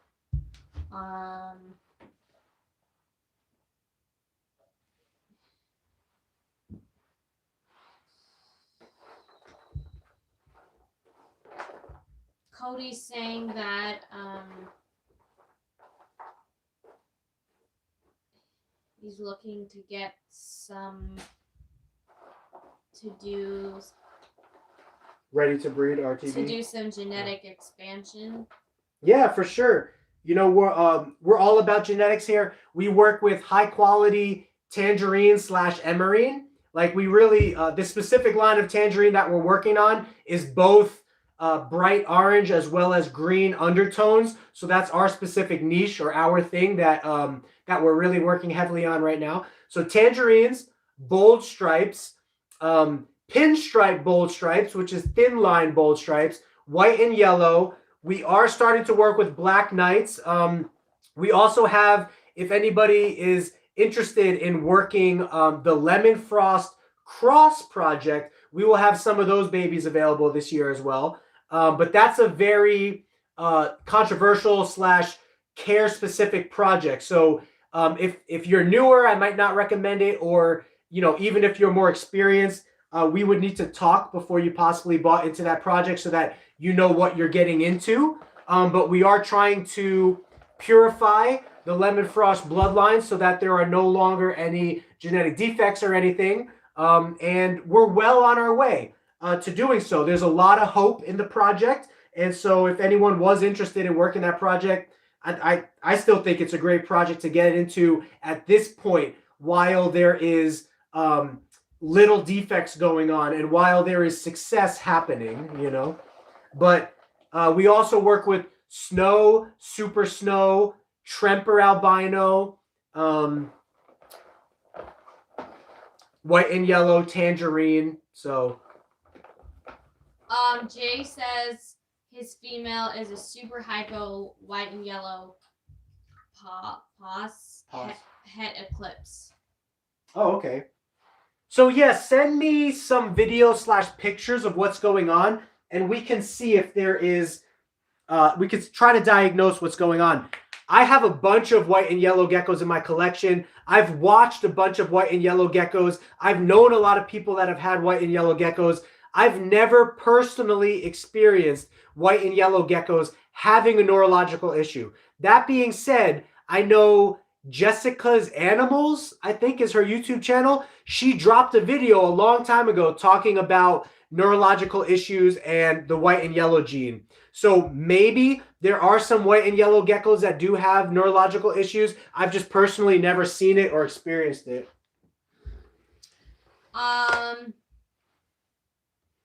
Cody says maybe it was sold to him as something else. It actually has Enigma somewhere in it. That's very true. That's another good point. Sometimes breeders accidentally sell to you something that is wrong, or they label it accidentally, or sometimes people are disingenuous on purpose. But I like to give the benefit of the doubt and think that most people are just trying to be genuine, but mistakes happen. I'm learning this more and more in the ball python world. Mistakes happen a lot because there's so many different genetic combinations, and sometimes those genetic combinations are very, very minute or slight variations in color or pattern that are very difficult to tell. And so sometimes people will sell you something that supposedly has this genetic in it, but it might not really have that genetic in it. They just think it does,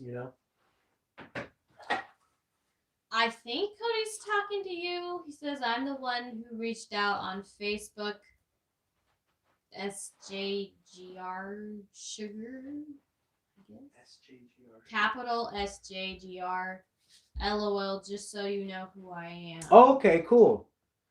Yeah, I'm pretty sure I got a chat window open in my messenger then with you there. Nice little pastel Enchi het puzzle. Oh, so Jay is saying that female he bought from Brian Barczyk. Oh, okay. Now I know that Brian Barczyk works heavily with, or at least in the past, I know that he's had a lot of Enigma geckos. So it's possible that maybe the Enigma gene crept in there, or maybe it was labeled as not having Enigma, but it's possible that it does. I would have to look at the pattern of your gecko. Enigma gene is pretty easy to tell when the Enigma gene is inside of a gecko. The pattern will be very washed out, faded. A lot of the bandings and spottings will be heavily reduced. So Crescent would also be very interested in a pair of Lemon Frost Diablo Blancos tangerines in white and yellows. Oh, nice. Well, that's exactly what we're going to be building on and working on this year. So if you guys don't mind, because sometimes it's hard during the live streams to document all of this, if anybody is watching that is interested in a gecko and says, send me a message on Facebook or email, GeekyGeckoCreations. My email is GeekyGeckoCreations@gmail.com, or you can find me on Instagram or Facebook at GeekyGeckoCreations. Send me a message saying what you're interested in, and I will put you on our interested buyers list, so that when it comes time to me selling, before I post to Morph Market or before I post to Facebook or Instagram or even YouTube, I can hit you guys up to see if anybody on that list is interested in what we have for sale. Jay says BHB, which is a mort. I don't know what that is. BHB is it's a reptile store. Oh, yeah. He says it has enigmas. And Crescent says BHB sells cross white and yellows. All of their white and yellows have enigmas somewhere in their bloodline. I inquired about a female white and yellow a bit ago, and they said she had enigma syndrome. Okay, so there you go. So yeah, I know that BHB. I don't know what BHB stands for, guys. Is that Brian something? I don't know, but that's Brian Barczyk's. BHB is Brian Barczyk's reptile store, right? So let me know in the chat if I'm correct there. But yeah, Abraham says if he was to get another gecko, he'd get a Super Snow or an albino max snow. Is that what you call it? Yeah. Albino Max Snow. Albino. Yeah, we actually have an albino Super Snow, and we've been waiting to breed him this year. We just never have, and I'm wondering if he could be one of the ones that we sell, because that's a project that we're not really working on too heavily right now. We're mainly focusing on regular Super Snows, not albino Super Snows. So he might be a breeder. He's like 12 to 14 months old. He might be a breeder that we are able to sell. I'll have to think about it a little bit. But again, anyone who's interested, message me what morphs you're interested in, and I will put you on our interested buyers list. For sure, for sure.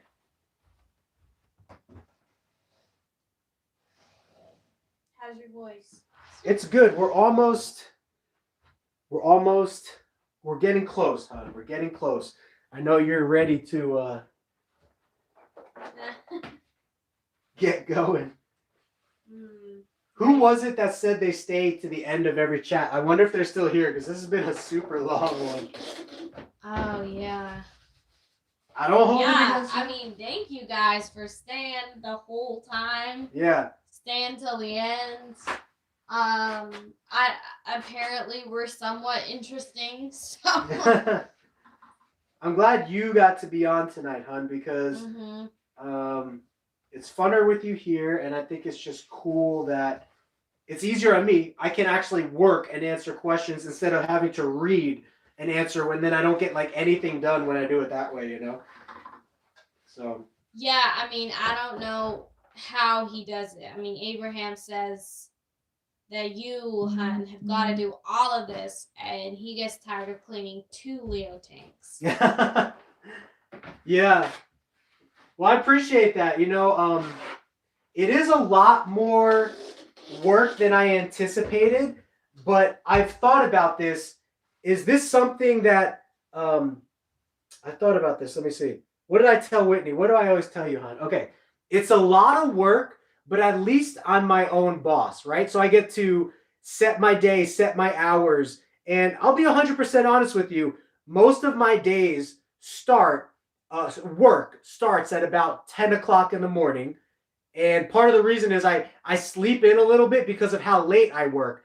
Geckos, at least for me, they seem to breed the best and stuff at night. So a lot of times I'm breeding and cleaning and working on gecko stuff until 2 or 3 o'clock in the morning. So my work day starts at 10 o'clock in the morning and ends usually on the longest nights is usually about 3 o'clock in the morning. So 10 a.m. to 3 a.m. So whatever those hours are. But I get to take breaks in between, have my own lunches and breaks or whatever the case is, But I think the biggest thing is the care side of things is obviously like takes a lot of time, but also the business side of things takes a lot of time, and the social media side of things. So on the business side of things, you have taxes, you have sales, you have customers. That takes a while. The social media side, you have questions, you have emails, you have messages. That takes a while, and then the care takes a while. So between all of that stuff, by the time I get to the end of my day, I'm like, oh my gosh, where has the time gone? And there's so much stuff that I still need to accomplish, but I'm okay with it, guys, because at the end of the day, look, I'm getting to work with the creatures and the animals that I love. So yes, it is a lot of work, but thank you to all you guys who are supportive towards making this possible for me to do as a full-time gig. So. Well, that's awesome. Yeah, thank you, Crescent, for sending us a list of the ones you'd like to buy. Yes, we will do our best to meet that list, that wish list like Santa. Thank you. Yeah, thanks for watching these live streams. That's awesome that you have motivation to pack for your move, that you're being entertained Yeah, nice. while you pack. Maguape says, should a gravid Leo not be handled? Yeah, I would recommend not handling a gravid girl. That's also why I recommend, if possible, to house males and females separate, because the male is always going to try to breed with the female, even if she doesn't want to. And if she's gravid or pregnant and she's just trying to relax and have her babies, he doesn't care. He's still going to try breeding with her just because it's in his instincts and DNA to do so. So, as much as possible, I try to keep the males and females separate. Cody says, do you have any ciphers? No. Cypher is a fairly new genetic right now by John Scarborough at Gecko Boa. I don't have any. I haven't looked at the prices. I heard he was selling the first ciphers for like $3,000 or $5,000 or something like that. I haven't seen anything crazy come out of the ciphers yet. The basic morph that I've seen of the cipher so far, and I know he's working on more, is it has like an empty back pattern, kind of like a hypo pattern, and a stripe down the tail. So nothing too crazy yet, nothing that would make me want to invest $3,000 into the project. Maybe one day when I think of some combinations that I think would be worth it, or if the project really takes off and he creates some cool stuff, then I'll definitely get into it. I think it's exciting that new genetics are being discovered for leopard geckos, because like I said, that doesn't happen too often for leopard geckos. It happens more with ball pythons than it does with leopard geckos. So anything new to the leopard gecko world is cool. But if you're looking for new projects in leopard geckos, consider outcrossing, right? So picture this. The leopard gecko hobby right now is 30 years of all of the same Eublepharis macularis. That's the leopard gecko species we work with. Eublepharis macularis, all of the same bloodline has been in Europe and Asia and America for the last 30 years, especially America, because we have much more strict importation laws. In Europe and Asia, their importation laws and their black market for reptiles is probably a lot easier to get a hold of wild-caught animals.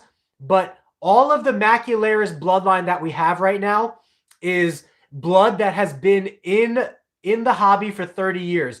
The only way to get new blood or fresh blood is to outcross the macularis bloodline with one of 3 different strains of leopard geckos: Afghanicus, Turkmenicus, Fasciolatus. That's why we really want to breed those bloodlines heavy, because number one, they have a unique look. Each one of those bloodlines has a unique pattern, color, and pattern, color, and overall appearance to the gecko. And number two, it's fresh DNA to input into the leopard gecko hobby, so that we could have Black Knight Afghanicus, Black Knight Fasciolatus, Lemon Frost Afghanicus, White and Yellow Afghanicus, Snow Fasciolatus. You see what I'm getting at? All of those projects are healthy for the hobby as a whole because it freshens the bloodline, and they're entertaining because it gives us something new to work on and exciting.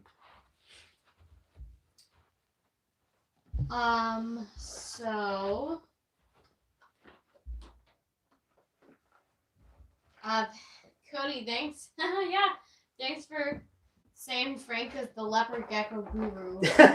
That's so nice. I appreciate that comment. I'm humbled by that. John says, this is a different John. Do white and yellows have similar eyes to albinos?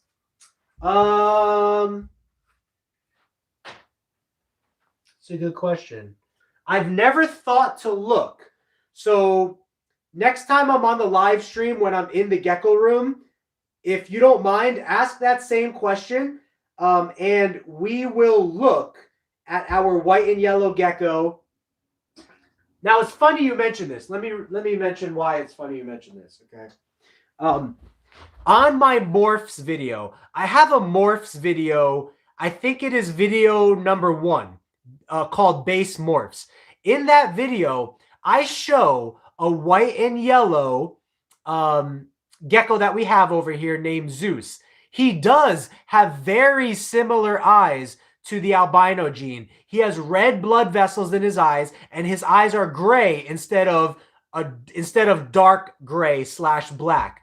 You know, an albino's eyes are usually light gray with red blood vessels, and his eyes have that light gray appearance with red blood vessels.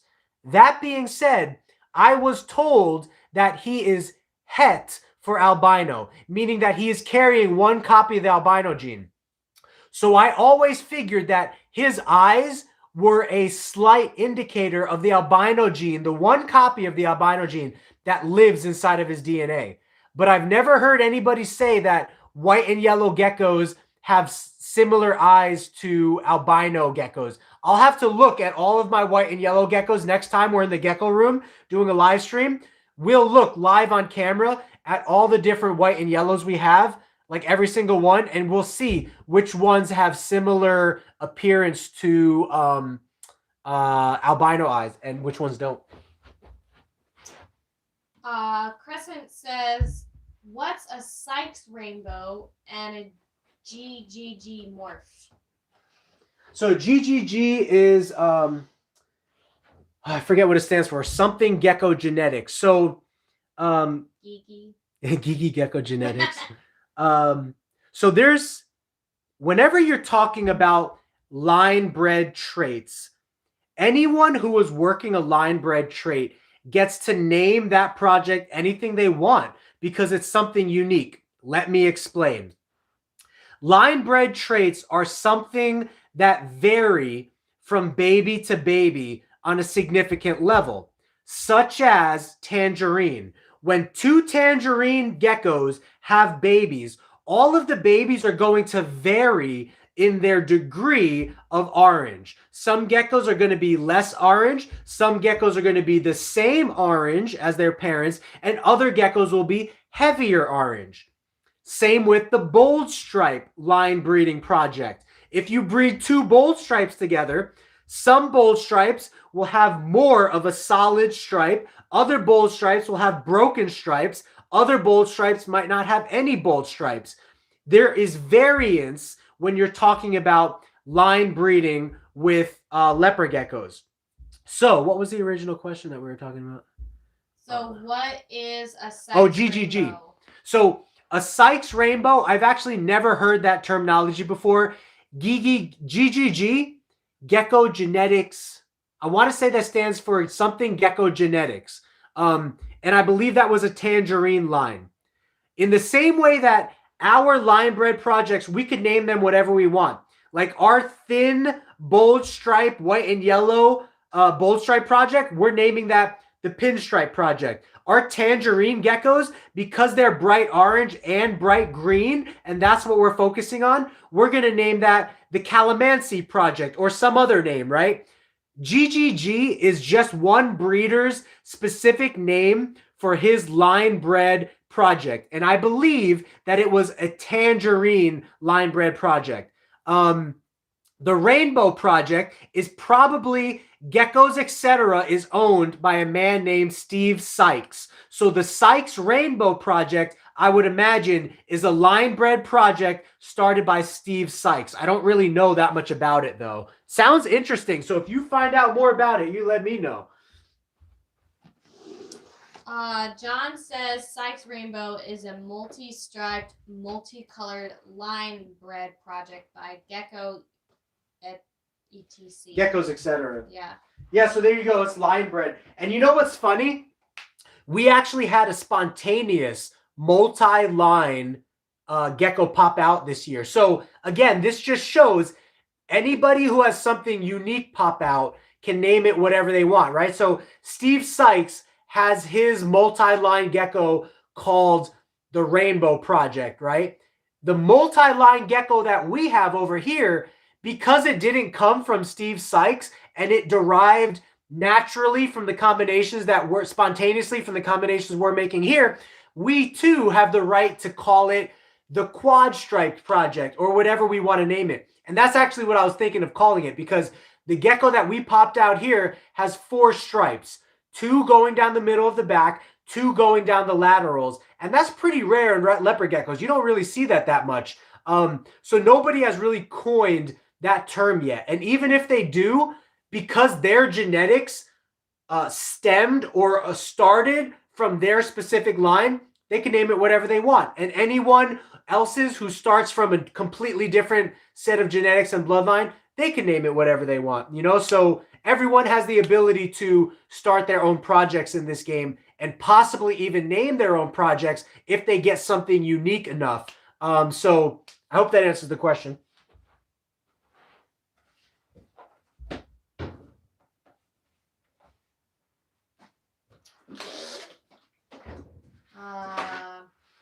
I'm getting tired. So yeah. Going back to that female with the neck problems. Yep. Crescent just saw the images from Jay.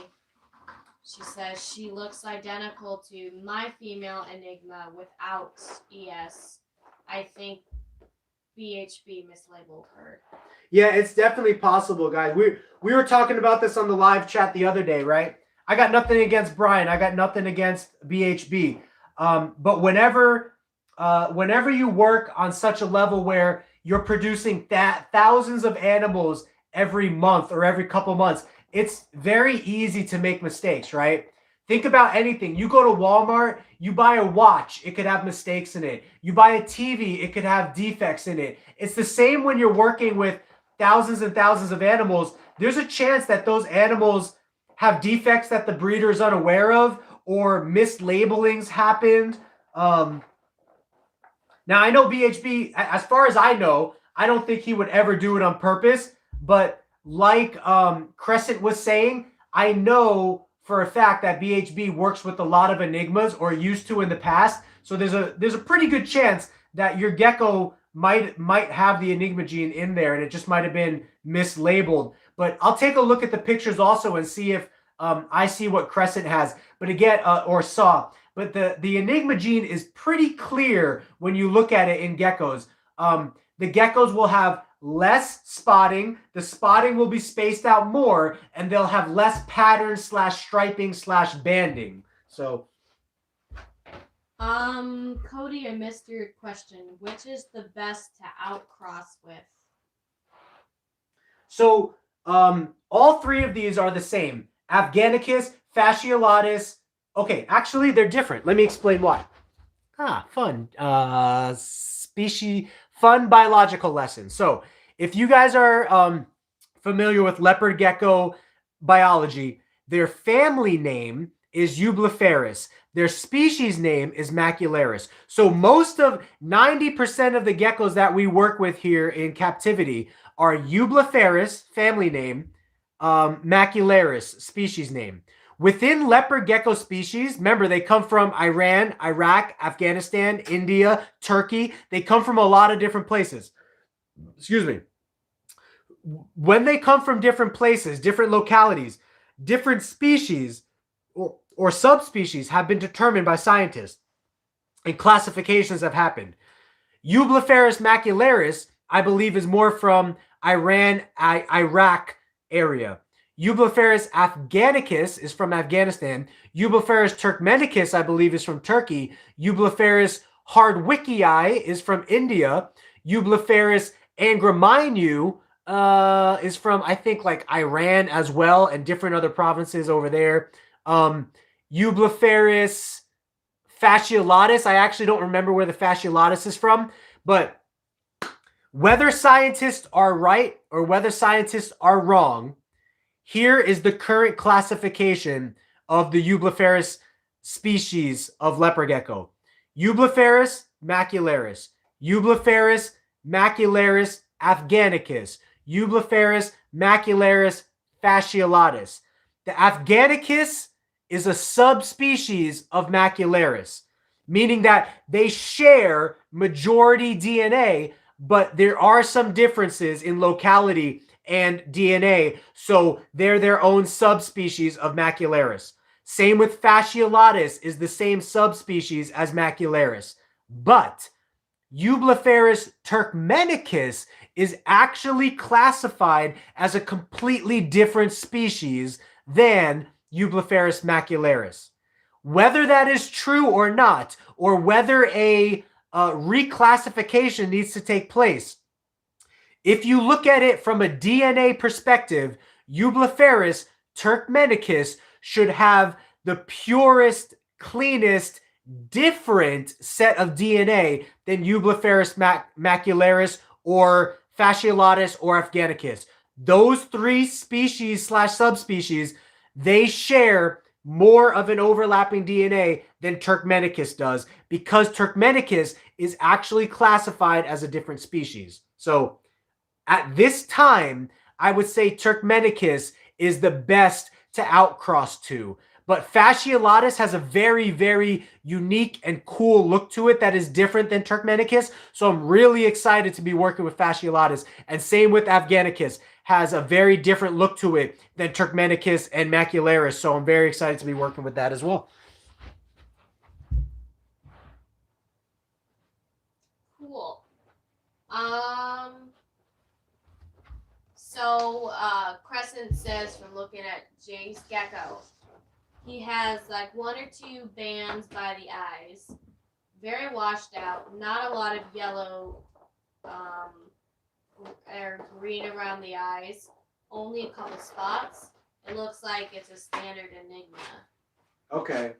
Yeah, I'll definitely take a look at the pictures. The way that you're describing it right now, it does sound like that there's a decent chance that it is Enigma, coupled with the fact that we know Brian works with Enigma, you know, and so it's a possibility that there is some Enigma mislabelings that happen or whatever the case may be. So we will definitely look into that.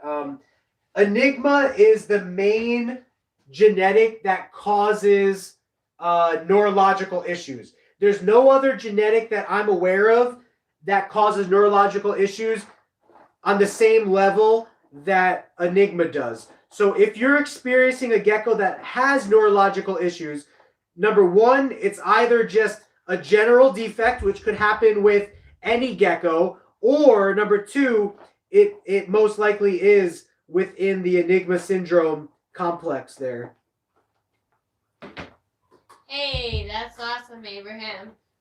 Father Abraham He had many geckos. loves watching our stream while journaling. Oh, nice. Nice. The Father Abraham song popped into my head. Except in this case, you have many geckos. You might have many sons, too. Cody says, can you cross a Turcularis? Yeah, no. We're actually crossing Macularis and Turkmenicus right now. So the Lemon Frost project is a cross between the Lemon Frost Macularis mutation and the pure Turkmenicus species. It was started by Luna Geckos. Shout out to him. He's done a great job 3 years in. We bought into that project 3 years into that project, his Gen 3. His Gen 3s are showing no signs of protruding tumors, no stubby faces, no stubby bodies, no defects, no physical defects appearing to be on the outside. They're eating fine, living fine, breeding fine. So things are looking great for that project so far, but that project is an outcrossing between Macularis and Turkmenicus. We also plan to make Black Knight Turkmenicuses, white and yellow Turkmenicuses, snow Turkmenicuses. We're going to make it all. So if people say that there is not enough leopard gecko projects to work on, I disagree. I think there's a ton of projects, of promising projects for the future of the leopard gecko hobby. There's so much that can still be done. We can take every single mutation that has ever been created in the Macularis bloodline, which is getting old and outdated, and we can now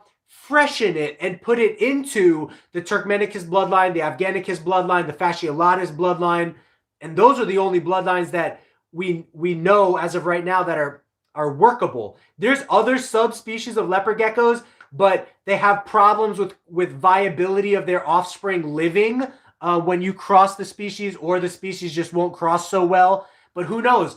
With time and the future, you never know what new opportunities and projects might arise.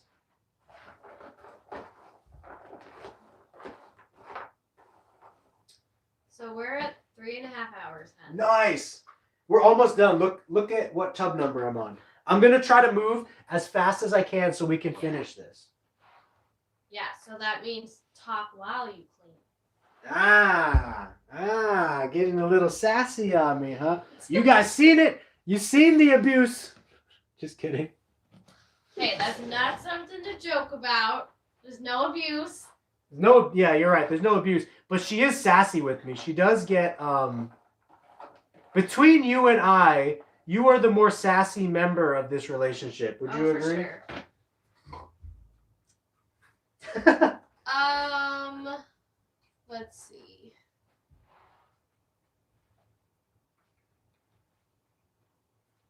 Crescent says the only other 2 issues I know of they can be caused in reptiles are white and yellow syndrome, enigma, and the spider gene and ball pythons. Yeah, the spider gene and ball pythons is another one.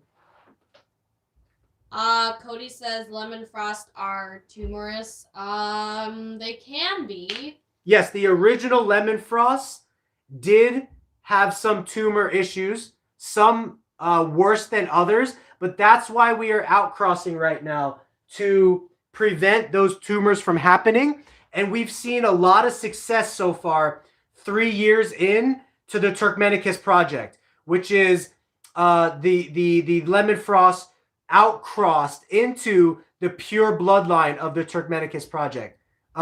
My business partner and I, the guy that you saw here earlier, he's in the medical profession, and there's only been a limited amount of research done on the lemon frost gene. But some research has been done in Poland, in California. And so we've been looking at all of that research, studying it, seeing what they found, seeing what they didn't find.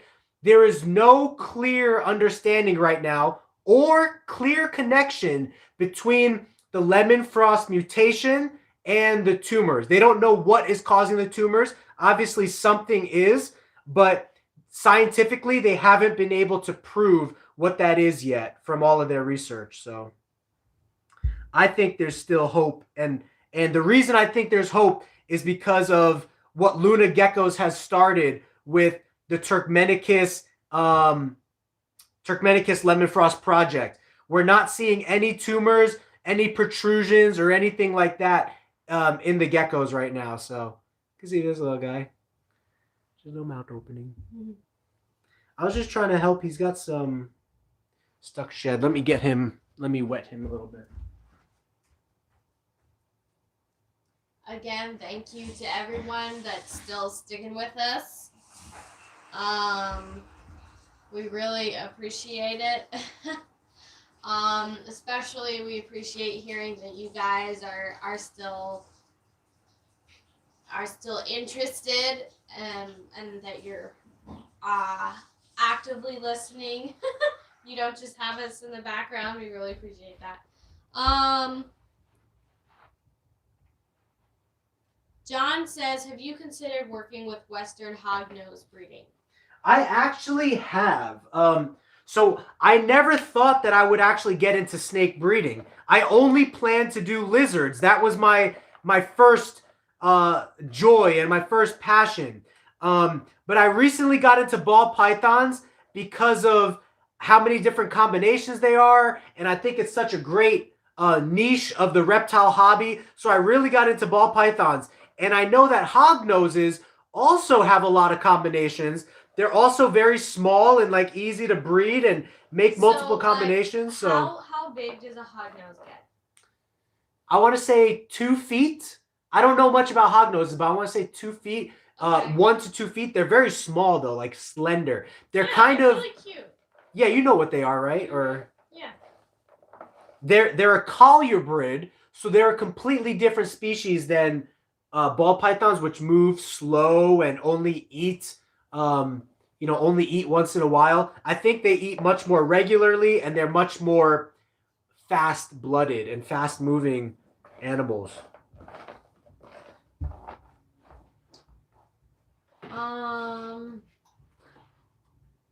Magwape says, what is outcrossing?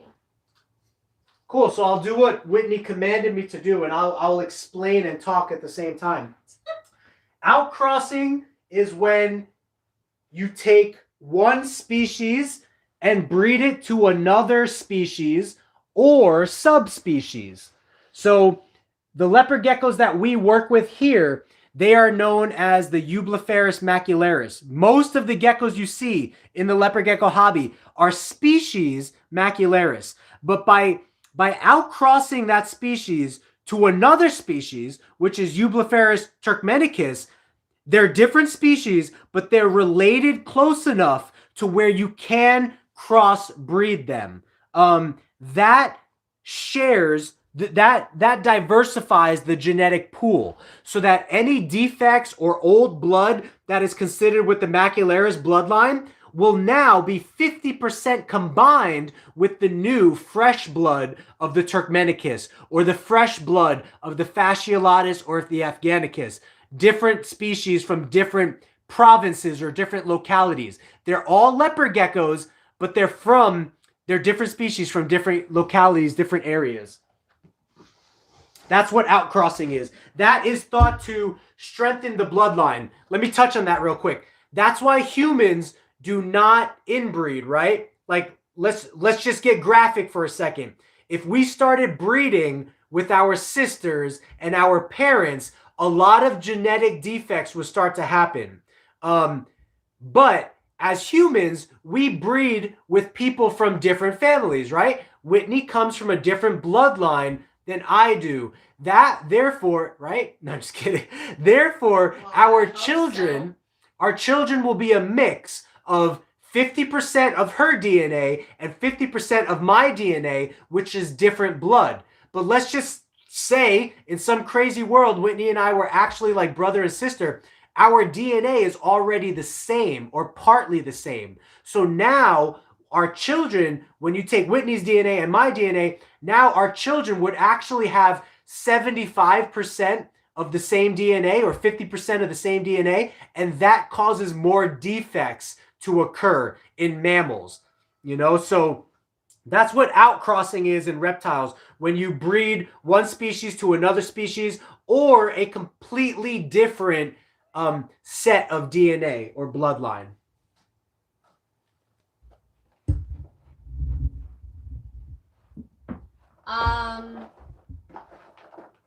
So Jay says, yeah, just let me know when you can send me some pics of your available geckos. Yeah, I definitely will, Jay. The cat is back. Idris, that's awesome that you're going to be breeding king snakes, leopard geckos, and hognoses. Nice. I love this hobby. I love how people are just getting into it. It's becoming much more popular. I really don't think this hobby is going anywhere. As I'm sure you guys are aware of right now, there are certain organizations that are trying to pass political bills to where we can't keep reptiles as pet owners. I don't really think that... Did she just fart? Did Effie just fart, or was that a meow? I don't think that was Effie. You think it was a snake? Maybe. Did it poop? No. That was weird. I don't think that was Effie. I'm pretty sure it was Effie. Was that you, sweetie? You little one? She's ignoring us. What was I talking about?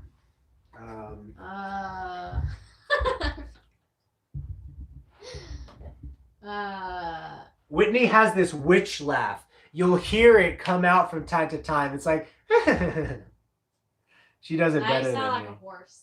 Okay, you do it. My voice I'm is not shot. doing that laugh. Do it. No. Yeah, that sounds more creepy. All right, Okay. have a good night, Cody. Get some rest. Good night, bro. You'll surely get more than we will. We're almost done. 15 minutes, we should be done. Let me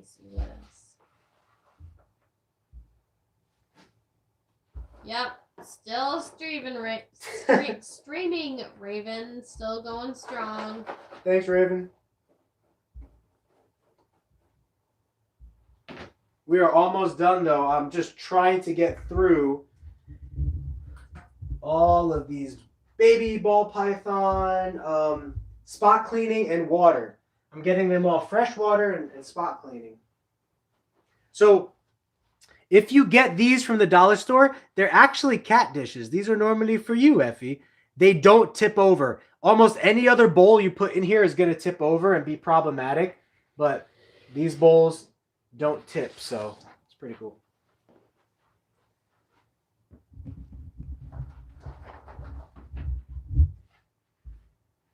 That's fine, Abraham. Oh no. Right now we're just trying to get all this cleaning done, so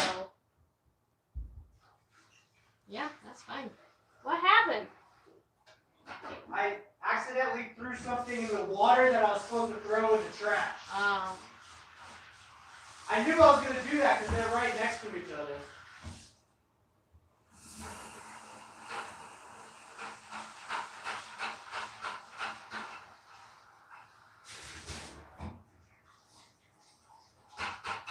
So I'm like a bit of an old lady. Like, it's still spring break, but I'm like, when can I go to bed?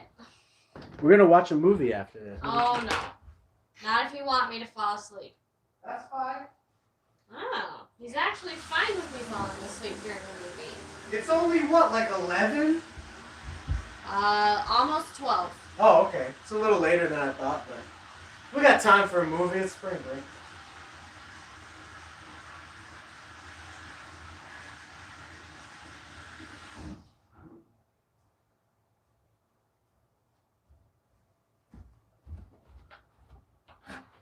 What do you think, chat? Should Whitney watch a movie with me after? Cody said Effie's out after she tasted her fart. She is so, I mean, like most cats, right? She's so springy, right? Like she's here, she's with you 1 second, and then the next second she's like, I don't know, attacking the couch and then scares herself and runs into her hiding spot. I think she just likes to give herself a reason to run. Yeah. I mean, it can be boring just sitting in the house all day. You gotta entertain yourself. Yeah, I believe it. I mean, we still let her out. Like, I supervise her. I take like 5 hours, 5 hours out of my day. Now, I'm watching Hulu and Netflix on my phone and stuff, and I'm enjoying the beautiful weather and the fresh air, but I sit out there for 3 or 4 hours with her while she's running around the backyard. Yeah, so she it's loves a lot running like around. having a child. But, yeah, it's pretty late, almost 1, 2 a.m. for people. She likes watching the tegus, huh? Oh, yeah, she loves all of the reptiles. Because we have 5 giant tegu cages outside and a giant sailfin dragon cage. And so the tegus are just waking up out of brumation right now. She loves watching the tegus and climbing with them, and it's pretty cool. Mm-hmm. Oh, yeah, Abraham has a calico cat. Yeah, calicos are cute. Yeah, when we first got Effie, she was very, very, very, very anxious, very scared. And I really do believe that because of her outside time, she has gotten so much more confident and brave and just like sure of herself. And so I think we as beings are meant to be outside at times and get fresh air and, you know, absorb sunlight and feel the wind and Or the waves. yeah, or the waves if you're a fish. And yeah, so when my parents visited in October, she would never come out, only for food. She would just stay hidden in her closet the whole time. But when they recently visited in February, she was out and about all the time. You know, coming up to them, meowing at them. They would pet her. And so I think going outside really like changed her life. Yeah, I think we're running out of baby ball python water bowls here. Thought I had enough. Yeah, when I was growing up, we had an outdoor cat. But when she, you know, she would come inside because not only because she needed food and water, but also because she wanted some attention and she wanted some pettings and cuddles from us. So yeah, we spoil our cats. Yeah, your cat used to bring you stuff, right? Yes, she would bring us gifts of dead rats. Vermin? And actually, one time she brought a live bird inside the house. And we had a very tall house with vaulted ceilings. And so one morning she brought the live bird in, and my sister and I were just about to leave for the school bus in the morning. We were in high school, and if we didn't leave right then, we were going to be late for the bus, and then we wouldn't get to school. And so there's nothing we could do. We just had to leave the bird in the house, and the bird was just like sitting in one of those really like tall, high up there windows. And eventually it figured its way out. Like we opened all the windows and took out some of the screens or opened all the doors or something. But That's crazy. oh my gosh.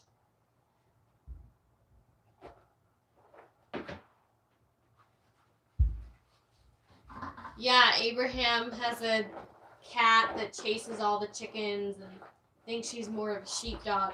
Yeah, I mean, we will throw a ball and Effie will chase it. Yeah. Now, granted, it's a tennis ball, so it's too big for her to pick up and bring back to you, but She plays fetch. Like, she'll chase. There she is. She'll chase the ball. yeah. She's coming back to say hi. She loves being where we are as long as we're outside her bubble. Every time I'm working with the reptiles, she'll come and she'll sit by me. Sometimes she makes this stance where she'll sit on the reptile table, but that's a little too close for comfort because if I walk out of the room to wash something, she's too close to the reptiles for comfort. So I kind of have to shoo her off the table, but she loves being around us. Like she's sitting right now 5 feet away in the hallway, just plopped down, made her home there. Oh. Crescent says, growing up, they had an orange tabby that would drag socks down the hall and scream at 3 a.m. That's funny. Cats are so wonderful. Yeah, they're very weird. And, she had another one who was a Maine Coon, and before she passed, she brought her mom 13 hibiscus flowers. Oh, that's sweet. That's so sweet. What's a high coon? Maine Coon? What's a Maine Coon? I'll show you a picture. Oh, we can get into cat genetics now. No, Okay. I don't know anything about cat genetics. I did not do very well in my biology class in high school. Particularly on the genetics unit, I did not do very well. Yeah, so Maine Coons are giant fluffy cats. Oh. That's pretty cool. I don't think you would like them. I'm kind of... So with cats, it's funny. I'm actually allergic to the cats that have long hair, but I'm fine with the cats that are short hair. So, yeah, these are definitely longer hair. So you wouldn't like them because you definitely very reactive to them. Who's seen those werewolf cats? Does anyone know Brittany Gobble? She's like a full-time ball python breeder now, but she did breed leopard geckos recently as well.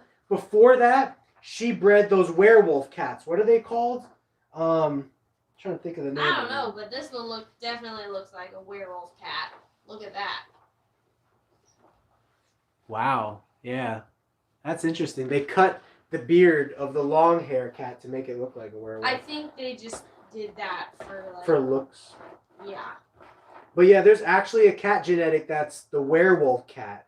I'm trying to think of the name of it. Let me look it up. Yeah, type in like werewolf cat. Werewolf cat. Maybe someone in the chat knows. Oh, it's a lycoid. Oh, yeah, lycoid. Yeah. It's crazy. You didn't, did you change the heat setting on that or no? Yeah. Well, Oh, thanks, Jay. Yeah, he just donated $2. Thank you. Thank you, Jay. I did. I was getting cold. Is that okay? No, did you change the actual setting though? Like the twisty setting? No. Or just turn it on? I just turned it on. Oh, okay, yeah, because I had it set to the perfect temperature so that overnight it gets like 86 to 89 in here. Yeah. But well, thank you very much for the super chat, Jay. Yeah, I forgot to let you know, Whitney. If anybody highlights super chats like that, definitely give them a unique shout out. Let me know. But I appreciate your love and support, man. I really do. Glad the roach colony's going well for you, and if we can, we'll get you some cool geckos this year. I think this is the last one, right, hon? I don't know. Is it? Yeah, we're down to we have 2 more water bowls left, and this is our last container, so we just made it. Whew, that took a lot longer than I thought. So that was 24 adult ball pythons and 29 baby ball pythons, all spot cleaned and got fresh water in how long? How long's the stream? 3.5 hours? Yeah, but you did take a lot of talking breaks. I did take talking breaks. I did. You know me. Oh yeah, what was it? Japanese bobtail cats? Yeah, let me look that up. Japanese bobtail cat. That sounds interesting. Oh, that's cute. Yeah, they kind of look like Effie, but with no tail. No tail. Oh, interesting. So it's not cut that way. It's just. It's they're No. like pugtails, like little curly ones. Just checking, making sure everyone's arms are. Yeah, on the I really like. I love how. So Effie like practices her instincts. Yeah. And in the backyard, like a gust of wind will come up, and then it'll spook her, and she'll just book it across the yard, and her fur will like stand straight up, and her tail will get like super super bushy. I love it. Hi, yeah, we're talking about you. Yeah. I love when her tail gets super bushy. She loves biting anything plastic. Completely packed now to calm my nerves about moving to geckos. Well, I think she does that, number one, to strengthen her teeth, and number two, also to let us know that she's hungry. You know? I thought she was trying to get into the gecko room. I'm glad you're all packed, Crescent. That's great. I hope I can join tomorrow. I sub, so hopefully. Yeah, ring the little notification bell, and it should let you know when we are doing the live tomorrow, if we are able to. What up, Zeus? Oh, man, I'm sorry, Zeus. We're just getting off. Here, come on, hon. Let's say goodbye real quick. All right. So Zeus is in, what country are you in, Zeus? You're in, we actually have a guy from Poland that comes in, a couple from the Philippines. Zeus is from the UK, and he's always like, I can never make the live streams because I'm always like at school or we're on like a different time zone, right? But yeah, I'm sorry, bro. We just Tennessee. What up, Jay? Yeah, it's got to be 2, 3 o'clock in the morning there. We've actually been streaming this for 4 hours, Zeus. I was cleaning, answering questions. We went through some pretty cool questions in this one. So if you're able to watch it back or feel like watching it back, go for it. We're gonna probably tune out now. Is that right? We're gonna call it a night. Tired. It's been 4 hours. We've been working on a lot of stuff here. We're getting ready for tax season, so we had to put a ID code for every single animal and piece of the company, that we own, like every material we own here. So keep me updated on geckos. I'm gonna hop off. Yeah, get some chicken enchiladas. Enjoy your evening. Zeus, Hey, so now sorry I'm we don't get to hungry. hang with you more. Abraham, Agape, thank you guys so much. We'll see you guys next time. We should be doing a live stream tomorrow. I'll try to drop a little post as far as what time we're thinking of doing the live stream if we do. It's 6 in the morning. Oh, okay, so you're just getting ready to go to school. So have a good day at school. Maybe you could listen to us while you're on the bus or whatever, show some of your friends. But have a good one, Zeus, Agape, Crescent, Jay, Abraham, everyone that chimed in. Thank you guys so much. We love you guys. Have a good night, evening, wherever you are. Idris, 2 a.m. Yeah, you're in the 2 a.m. club. Yeah, we're going to hop off and kind of settle down, maybe watch a show or a movie, and then hit the sack as well, go to bed. So love you guys. We'll see you guys in the next one. Bye, guys. Bye.